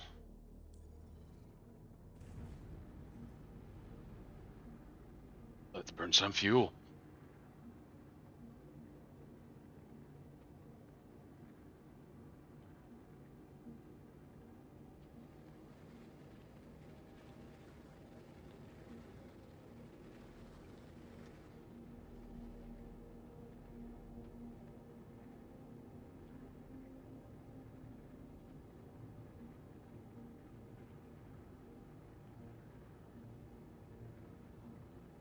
Got some FL-22 on that beautiful ship.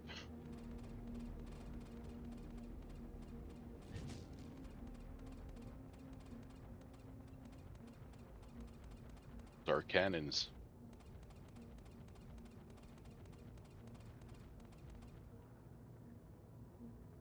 And they do a lot of damage per hit. Alright, less than 400 kilometers to go.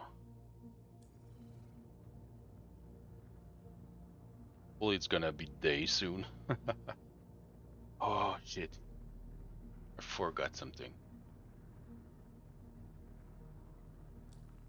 I'd have to go back to Babbage.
remember exactly where the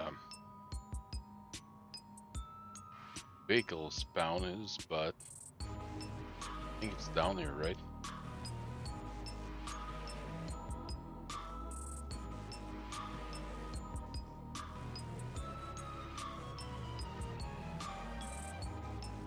It's like just below those tubes. Something like that. What's here?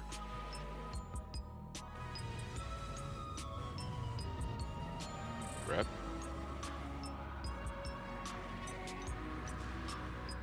You. Yeah.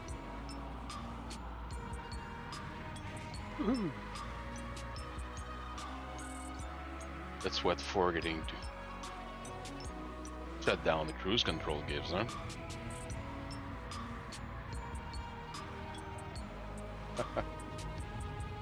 That was close.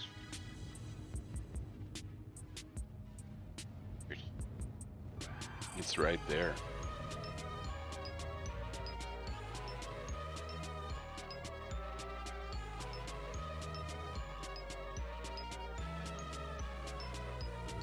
There's no collision that's gonna happen in here. I'm good, thank you.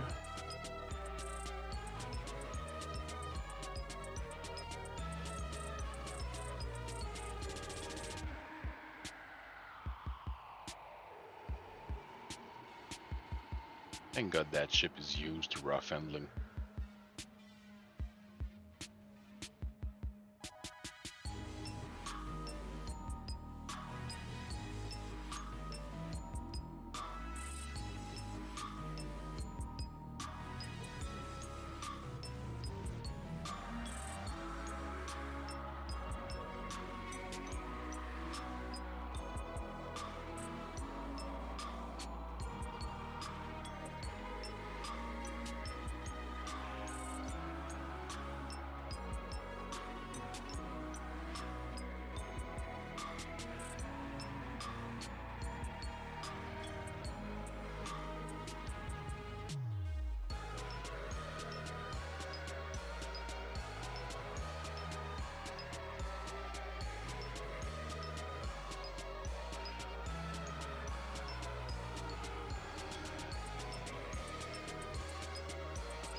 I have to see. I have to see how you do it. There's something wrong. Good luck. Welcome to the ASOP vehicle retrieval system. So we're gonna take out.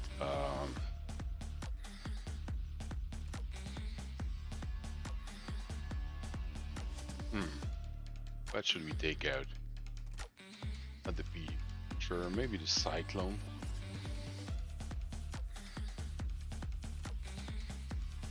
Cyclone or Ursa. I'm gonna take out the Ursa because it really looks cool. Your vehicle has been delivered to the following location.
I'm gonna need to haul them from here.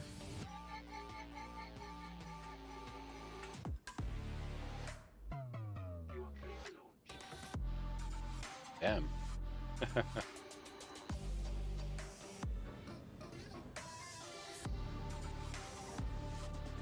So where's my ship now?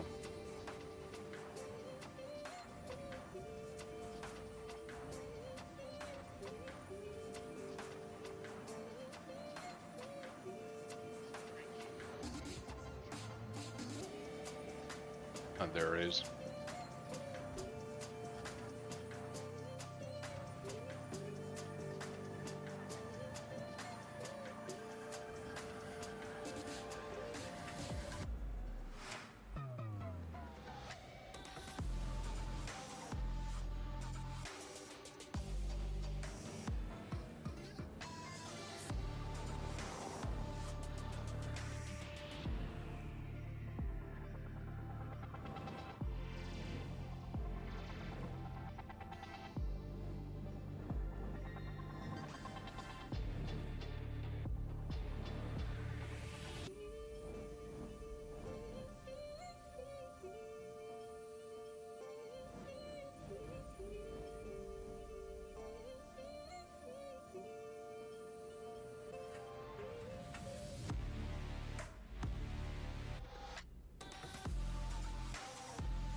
Look at that.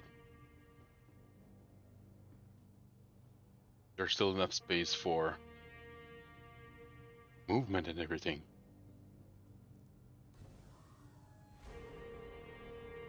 And fit 6 people in that ship, so that's pretty good.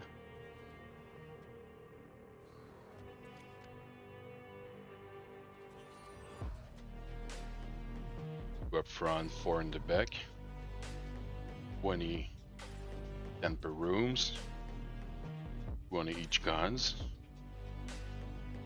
6, 7, 8. 28. 29 with the bottom gunner.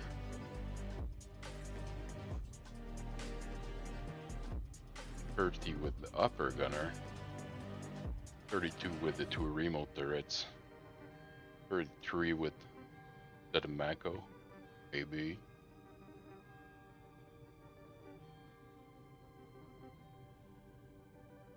The 33 person, if you want to transport more people, you can always sit in the beds. Like that. So you can get up to 38 people. Hell yeah. I need 37 people to join me between the 18th and the 30th. We're gonna fill up that ship and we're gonna raid something. That's for sure.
Alright. So we gotta do 440 kilometers in that direction. There is nothing in that direction, by the way.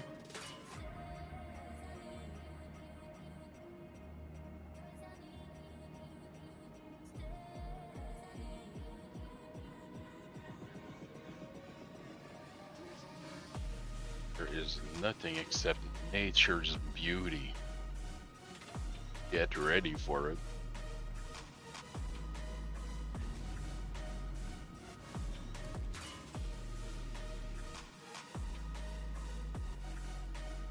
I think the day is coming. Yeah. We're gonna have some light to see it.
Alright, 48 kilometers out.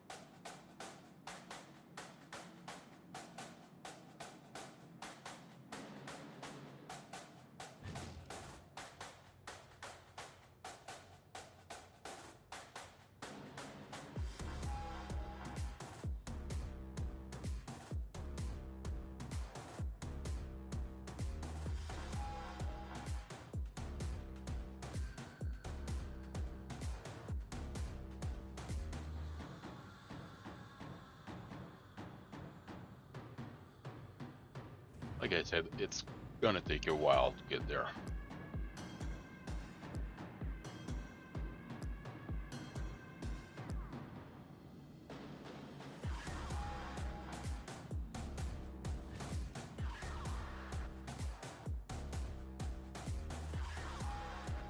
Alright, I'm gonna do a little something real fast. Might take me about 5 minutes. I'll be back after that, but I'm gonna leave you with the music and the view right there. If something happens, not my fault.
I'm back.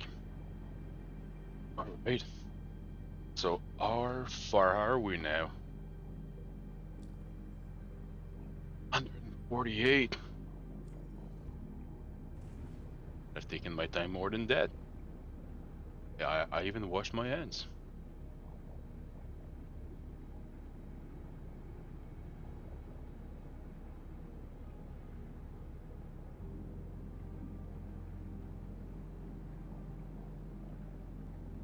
Oh, see, I've already, you're probably already gone, but I missed that.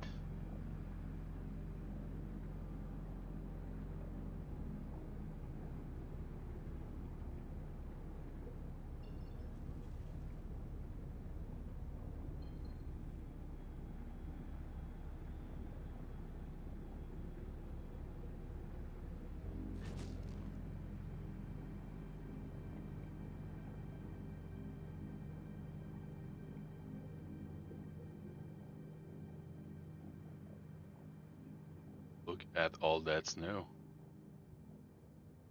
That's crazy. So much snow. Right. You can stop. Let's see what we can do. There it is.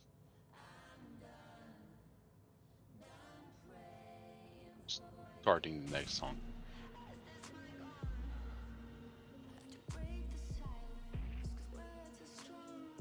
Just wondering right now, will I have enough fuel? Get there and back.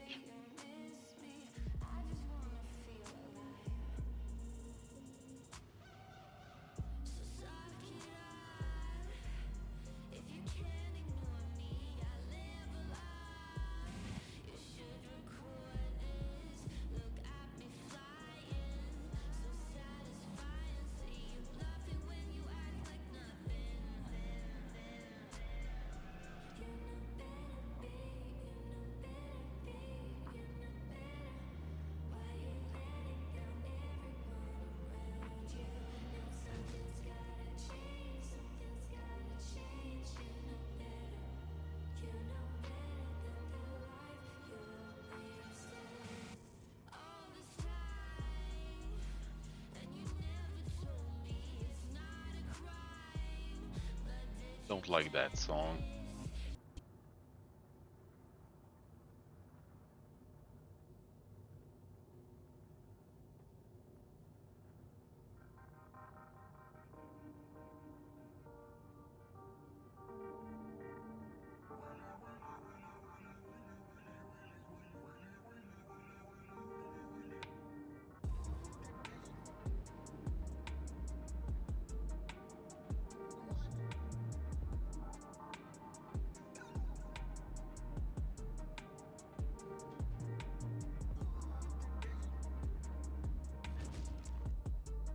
We're just gonna lower the shape a bit. You want to see more ground. Can't do that when we're like 8 clicks in the air.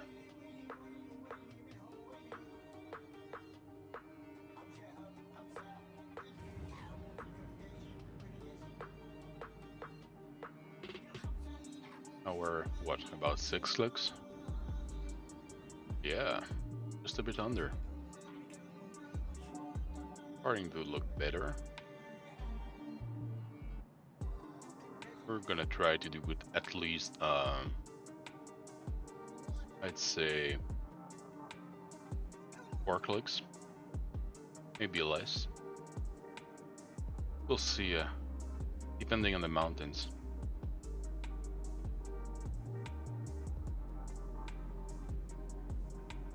Right, fuel is at 50%, and we are a bit past the middle. Yeah, once we get there, we're gonna land. We're gonna have some fun with the vehicle. Then we're gonna fly up into space because we won't have much fuel left.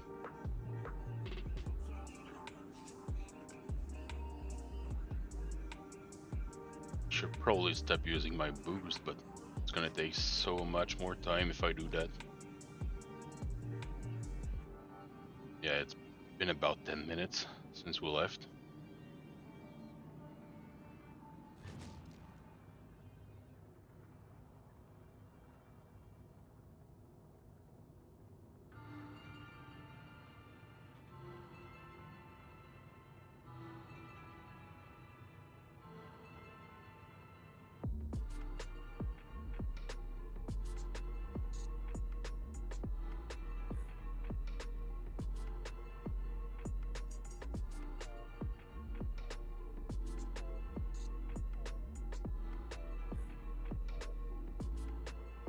Ship has been realigned up by himself. Let's try to take it down just a bit. Also, there's a little course correction.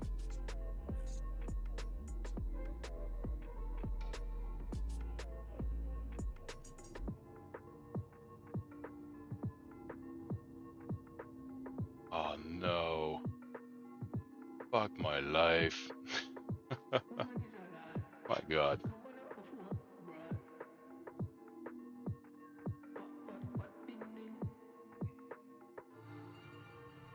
Telling you. Fuck it.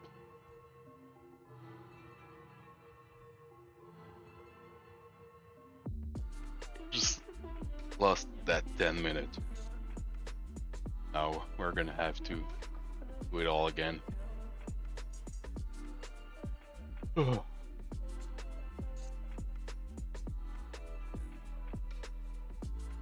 Let's do it all again. Just joking. We're gonna go toward, let's say,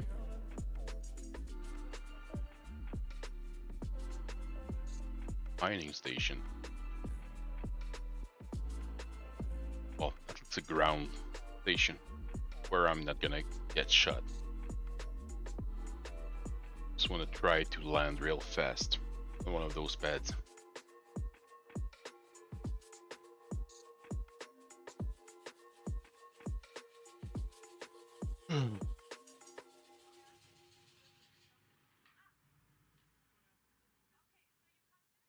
We're gonna need something that moves a bit more than that.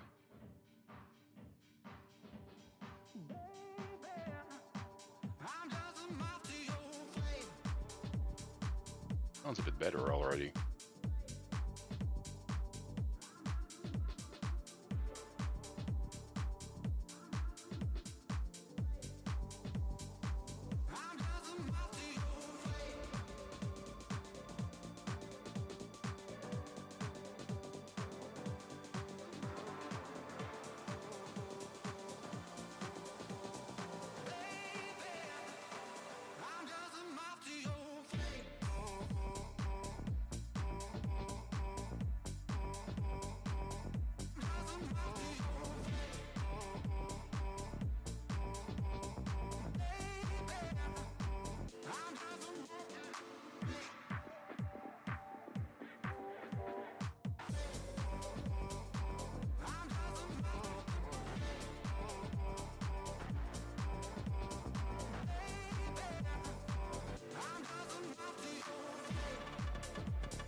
Or maybe we could do some contracts. I mean, there's a couple of contracts to be made out here.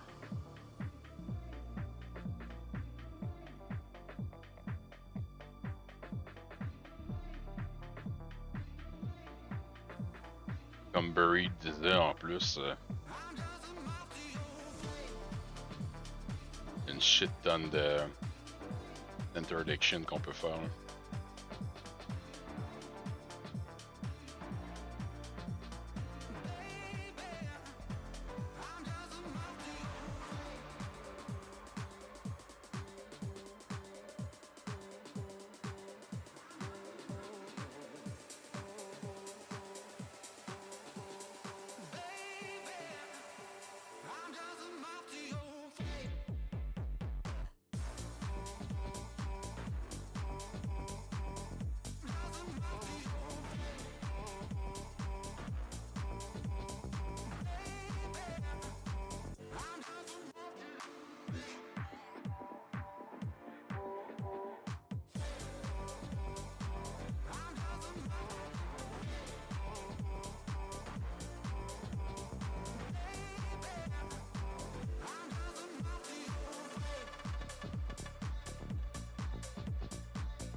Et voilà.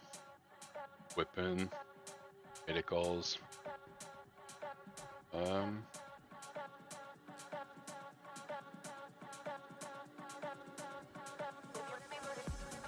I guess the food is good, right?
C'est toujours bien d'avoir des nouveaux sur le chat comme ça.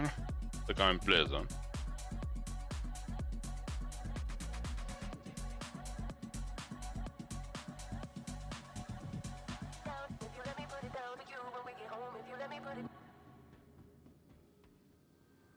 Il reste un petit 20 minutes pour pouvoir faire un gros 20 minutes. Pour pouvoir faire ma mission.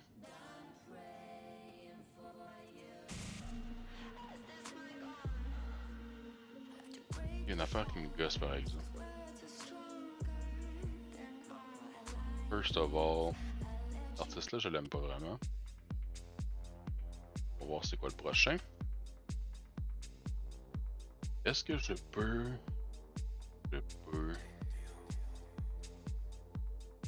voir de quoi qui fait que je vois toujours...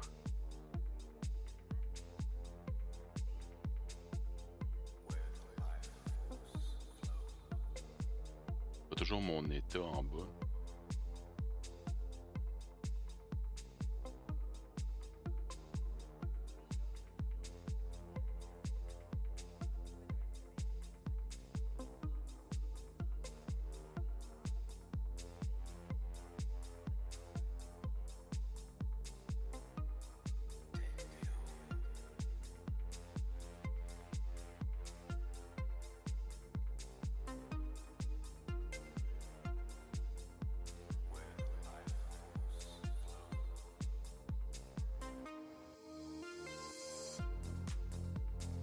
Juste ça.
Il y a tellement d'options dans ce jeu, c'est fun.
Je ne sais pas où est-ce que c'est. Eh, whatever. Return to game. Welcome to the ASOS Vehicle Retrieval System. Vehicle selected. Your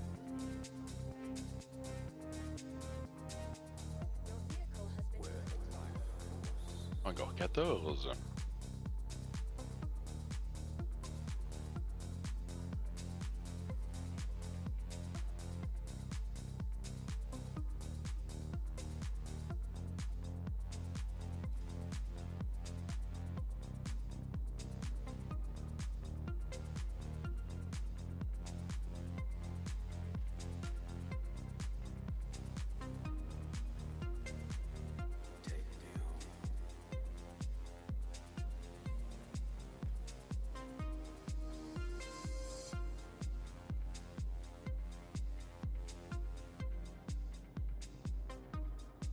J'ai quelque chose dans le véhicule.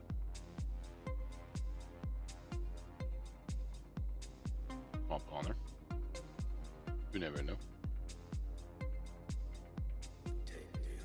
Rien dans le véhicule.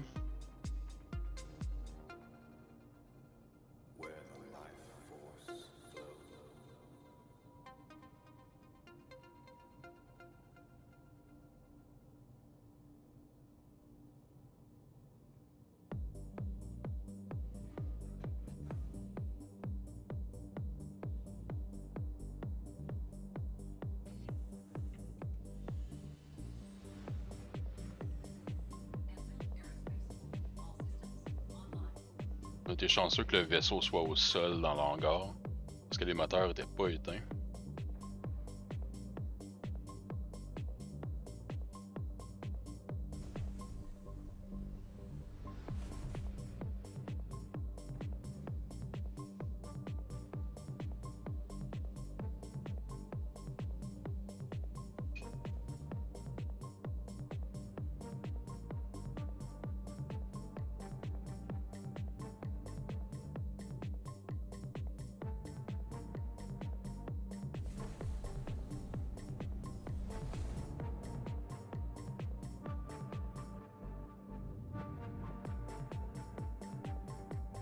Thank you.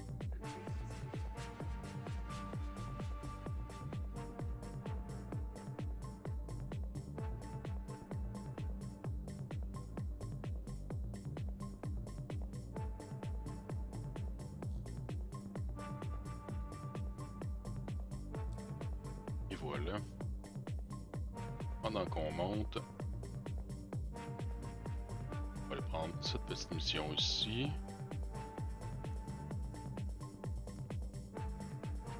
Peut-être faire un contract. Hein.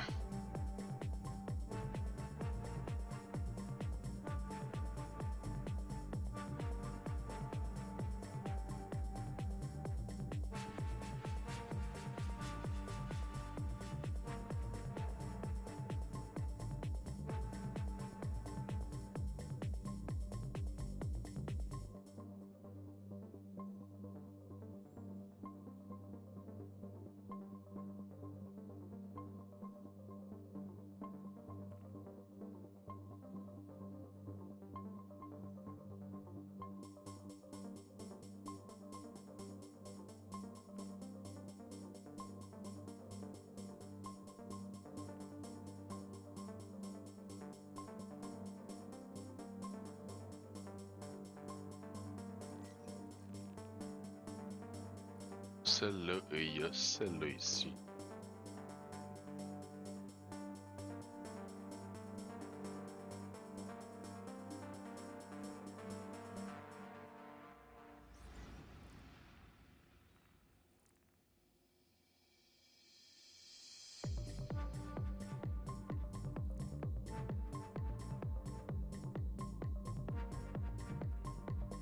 On va commencer avec lui.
Right, là, on va essayer de faire un petit tour de passe-passe.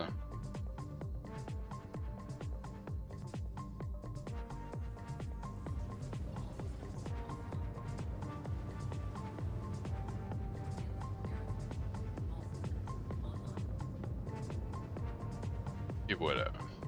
Petit tour de passe-passe réussi. On va avoir le gros bruit de vaisseau dans les oreilles non-stop. Jusqu'à temps qu'on ferme complètement le vaisseau, qu'on l'atterrisse, me semble. Ok.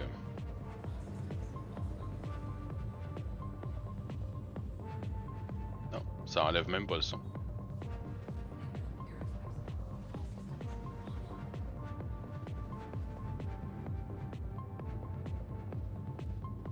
On va booster les shields.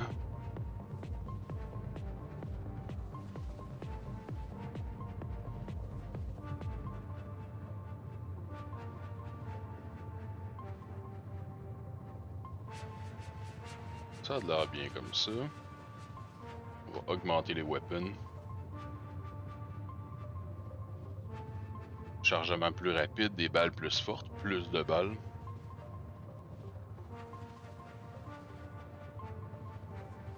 En fait, avant de mettre les weapons, on va y aller avec le booster. Un reloading du booster plus rapide. Un petit boost de vitesse vers notre cible.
Et là, on va tout mettre dans les weapons à l'instant même.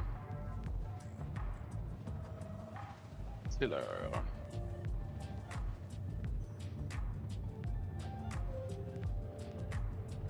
Un vaisseau présumé allié présentement. Pas trop loin de nous. Au plus de 10 km. Et c'est faux.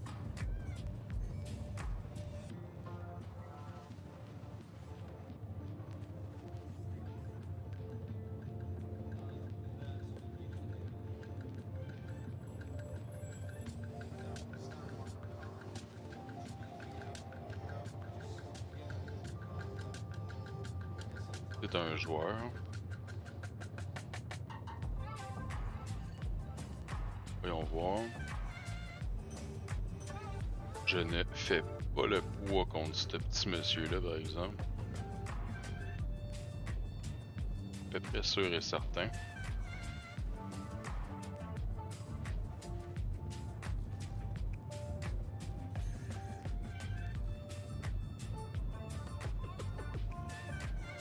On va espérer qu'il ait juste fait une petite erreur, qu'il essaie pas de me targeter.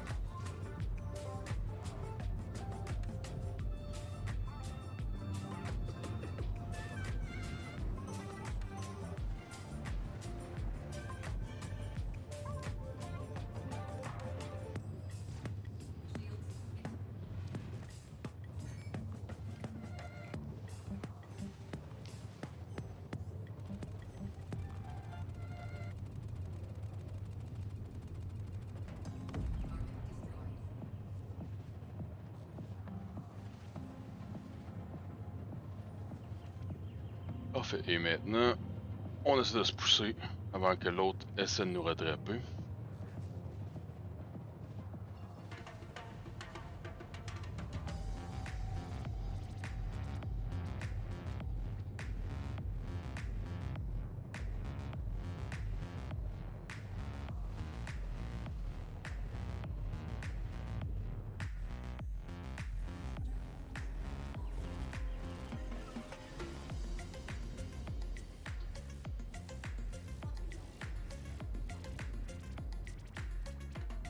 Parfait. Next mission. On va sur cette planète.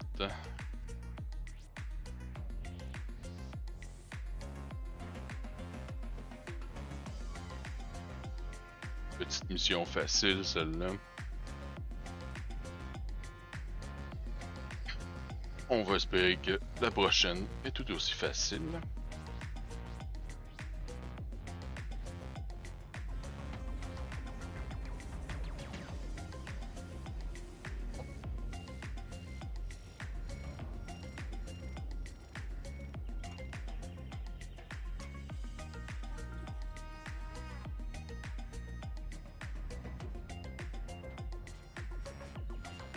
Human Processing Facility.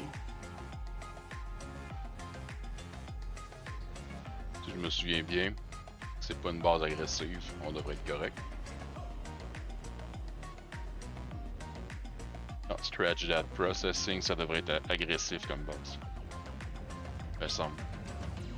Mais ils nous ont invités à venir les aider. Donc en théorie, ça devrait pas être agressif cette fois-ci.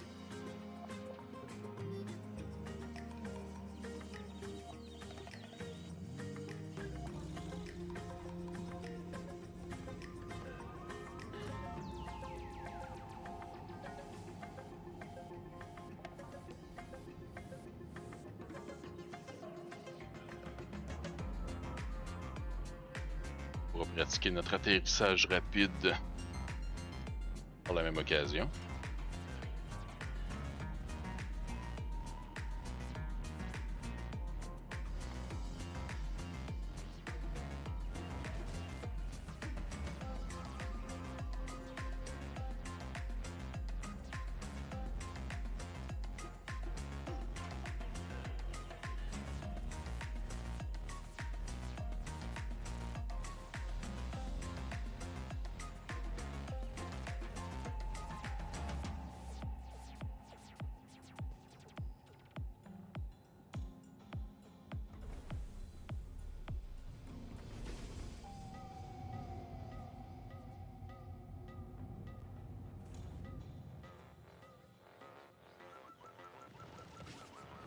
Nope. Not a friendly base, not a friendly base.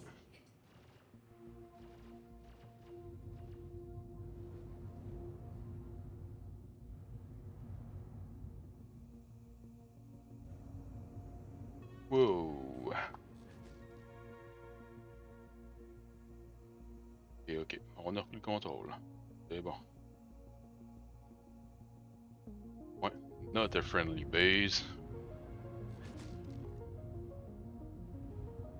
Est-ce que je peux me stationner bas de la pente sans me faire tirer dessus?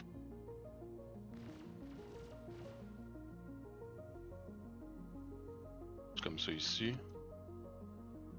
Un peu une roche. On va dire que c'est raté pour l'atterrissage rapide. Hein?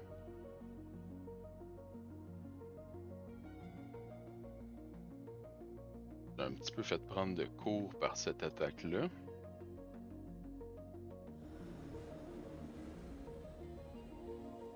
Est-ce que... c'est pas super ça.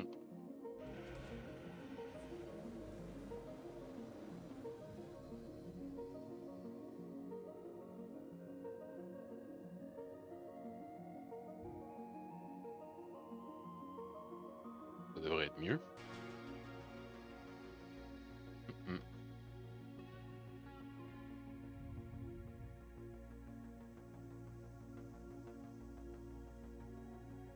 Bon, pas, on va aller se mettre dans le petit creux juste ici.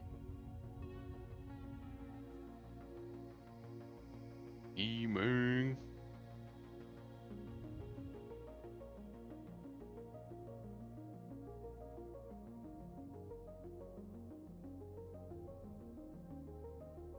Seconde, j'essaie d'atterrir comme dit. Ça va faire la job.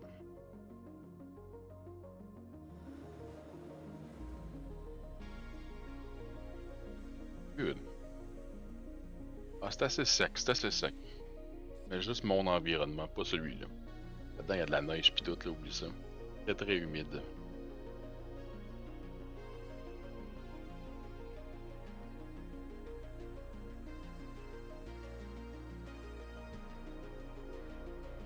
Moins 85, ressenti moins 102.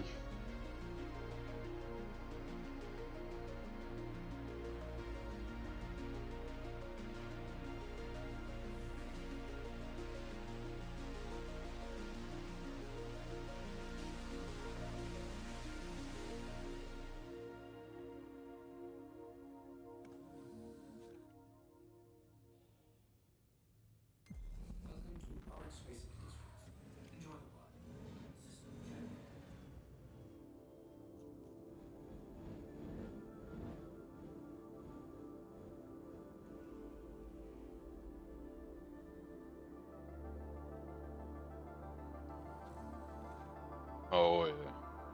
Plus en mitraillette, ça.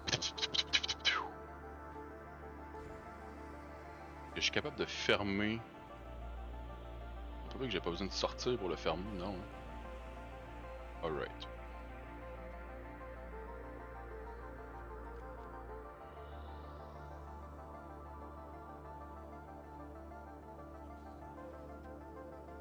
Putain, j'en mets ces petits bancs-là.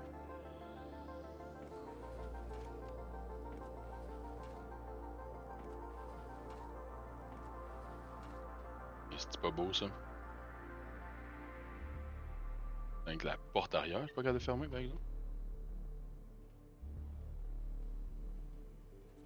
Pas grave, m'a fermé à partir du cockpit, hein.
Un gros méchant là-dedans. Ou pété.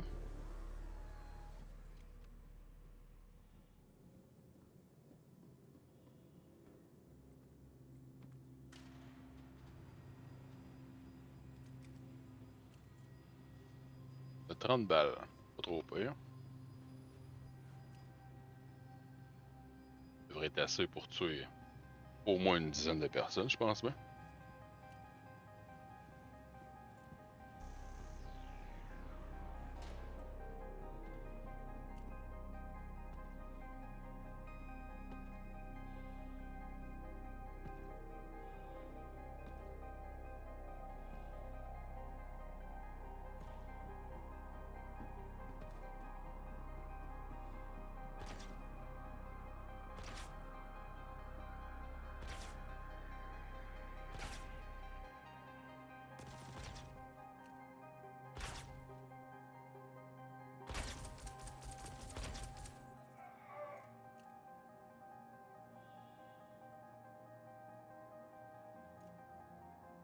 Après un peu plus de balles que je pensais, mais check. Bad job.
Pas ça que je voulais faire.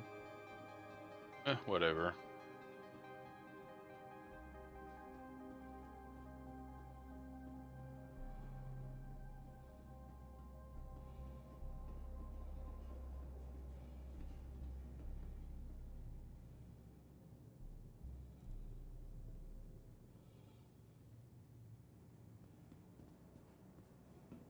On va aller ramasser son corps.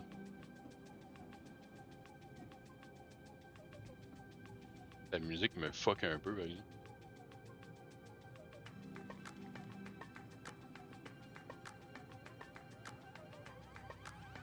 Oh. Reste là, toi.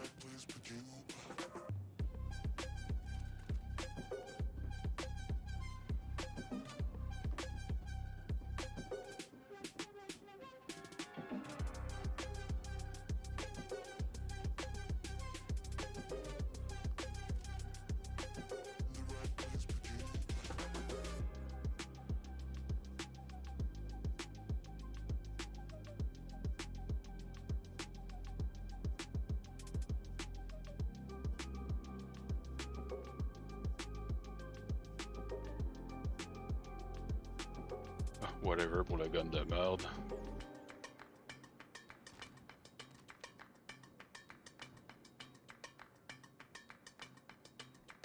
Eh bien, attends. C'est le temps de niaiser, là. Motherfucker! Faire ça à l'ancienne, c'est un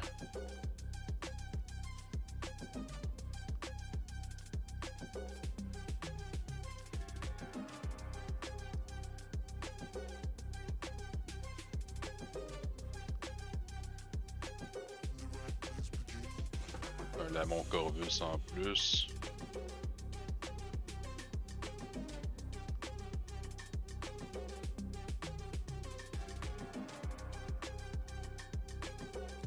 En train de me dire que...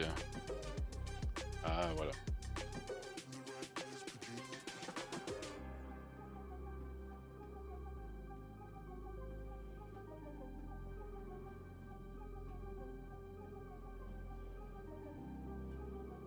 Laissez. Le leg armor par là-bas.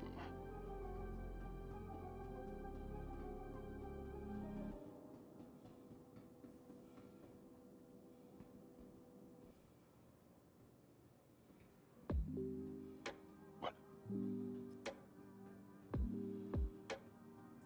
Exactement.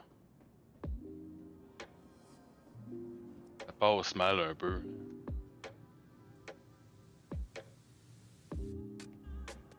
Pas le temps de niaiser. Let's go, let's go. Yeah. Wow. Basé me twister une cheville en retournant de bord.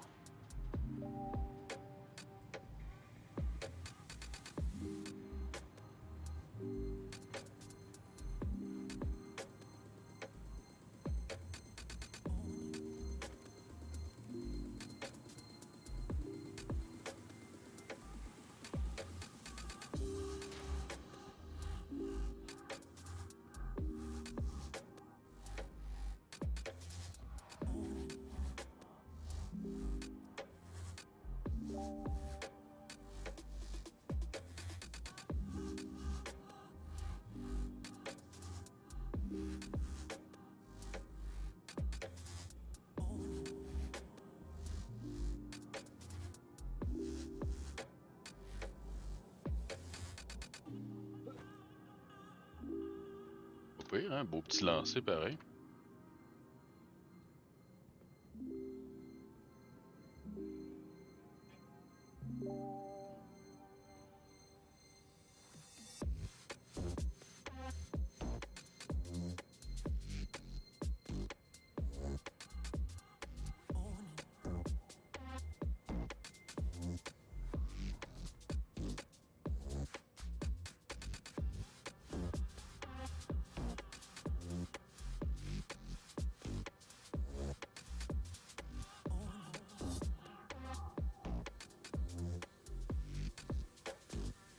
Et voilà.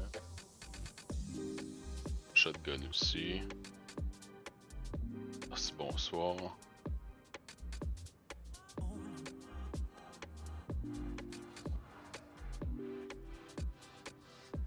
Ça nous fait 2 missions sur 2.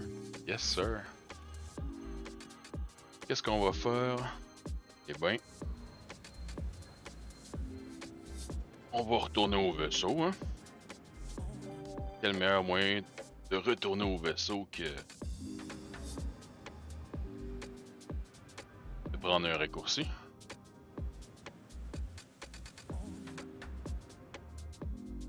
Vaisseau, j'arrive. Yeah.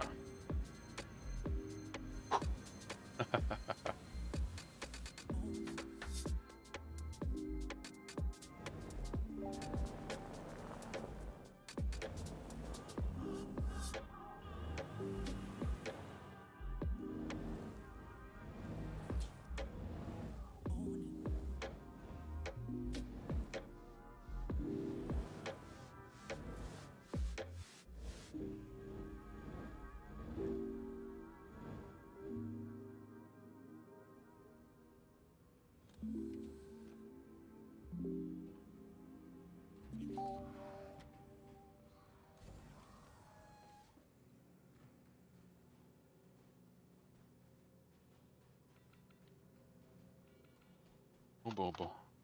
Ça veut pas. On passe par le côté d'abord.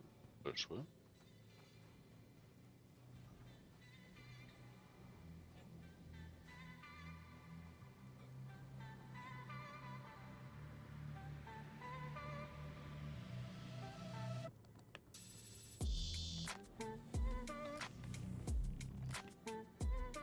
Ça a bougé comme un petit peu, mettons. On va voir jusqu'à de rentrer là-dedans.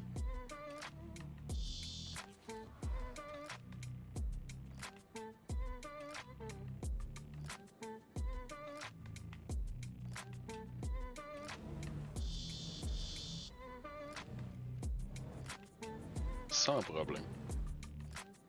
Ce véhicule-là est fantastique.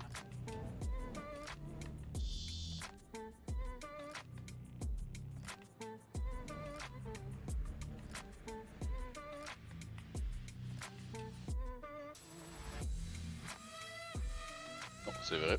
Attends un petit peu. Ouais, ça a l'air qu'il fallait que je sorte du véhicule immédiatement.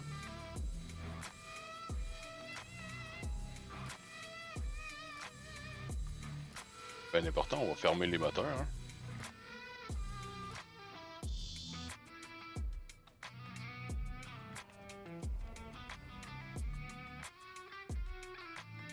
Et voilà.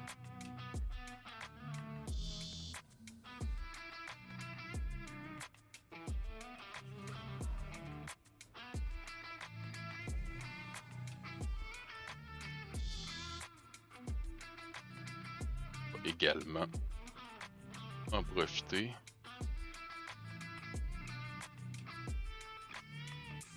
Ah ça, j'ai mis des armures dans ce petit vaisseau là. Moi. Ah voilà.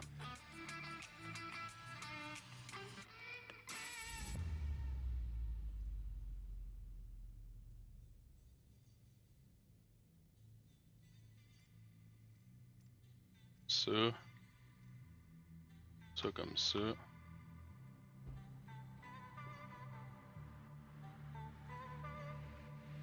Attraper ça, reculer un peu.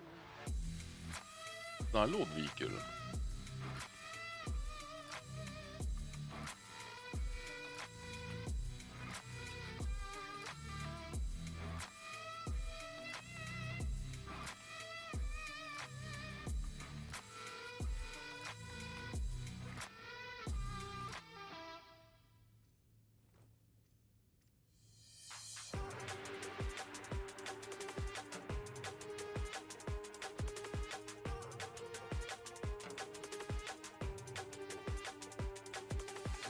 Et voilà. On va faire de quoi de très très risqué.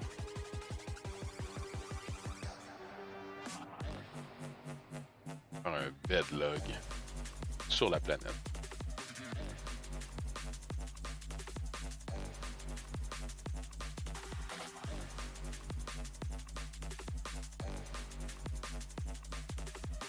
À plus tard les amis. Restez avec moi pour le raid va s'en suivre.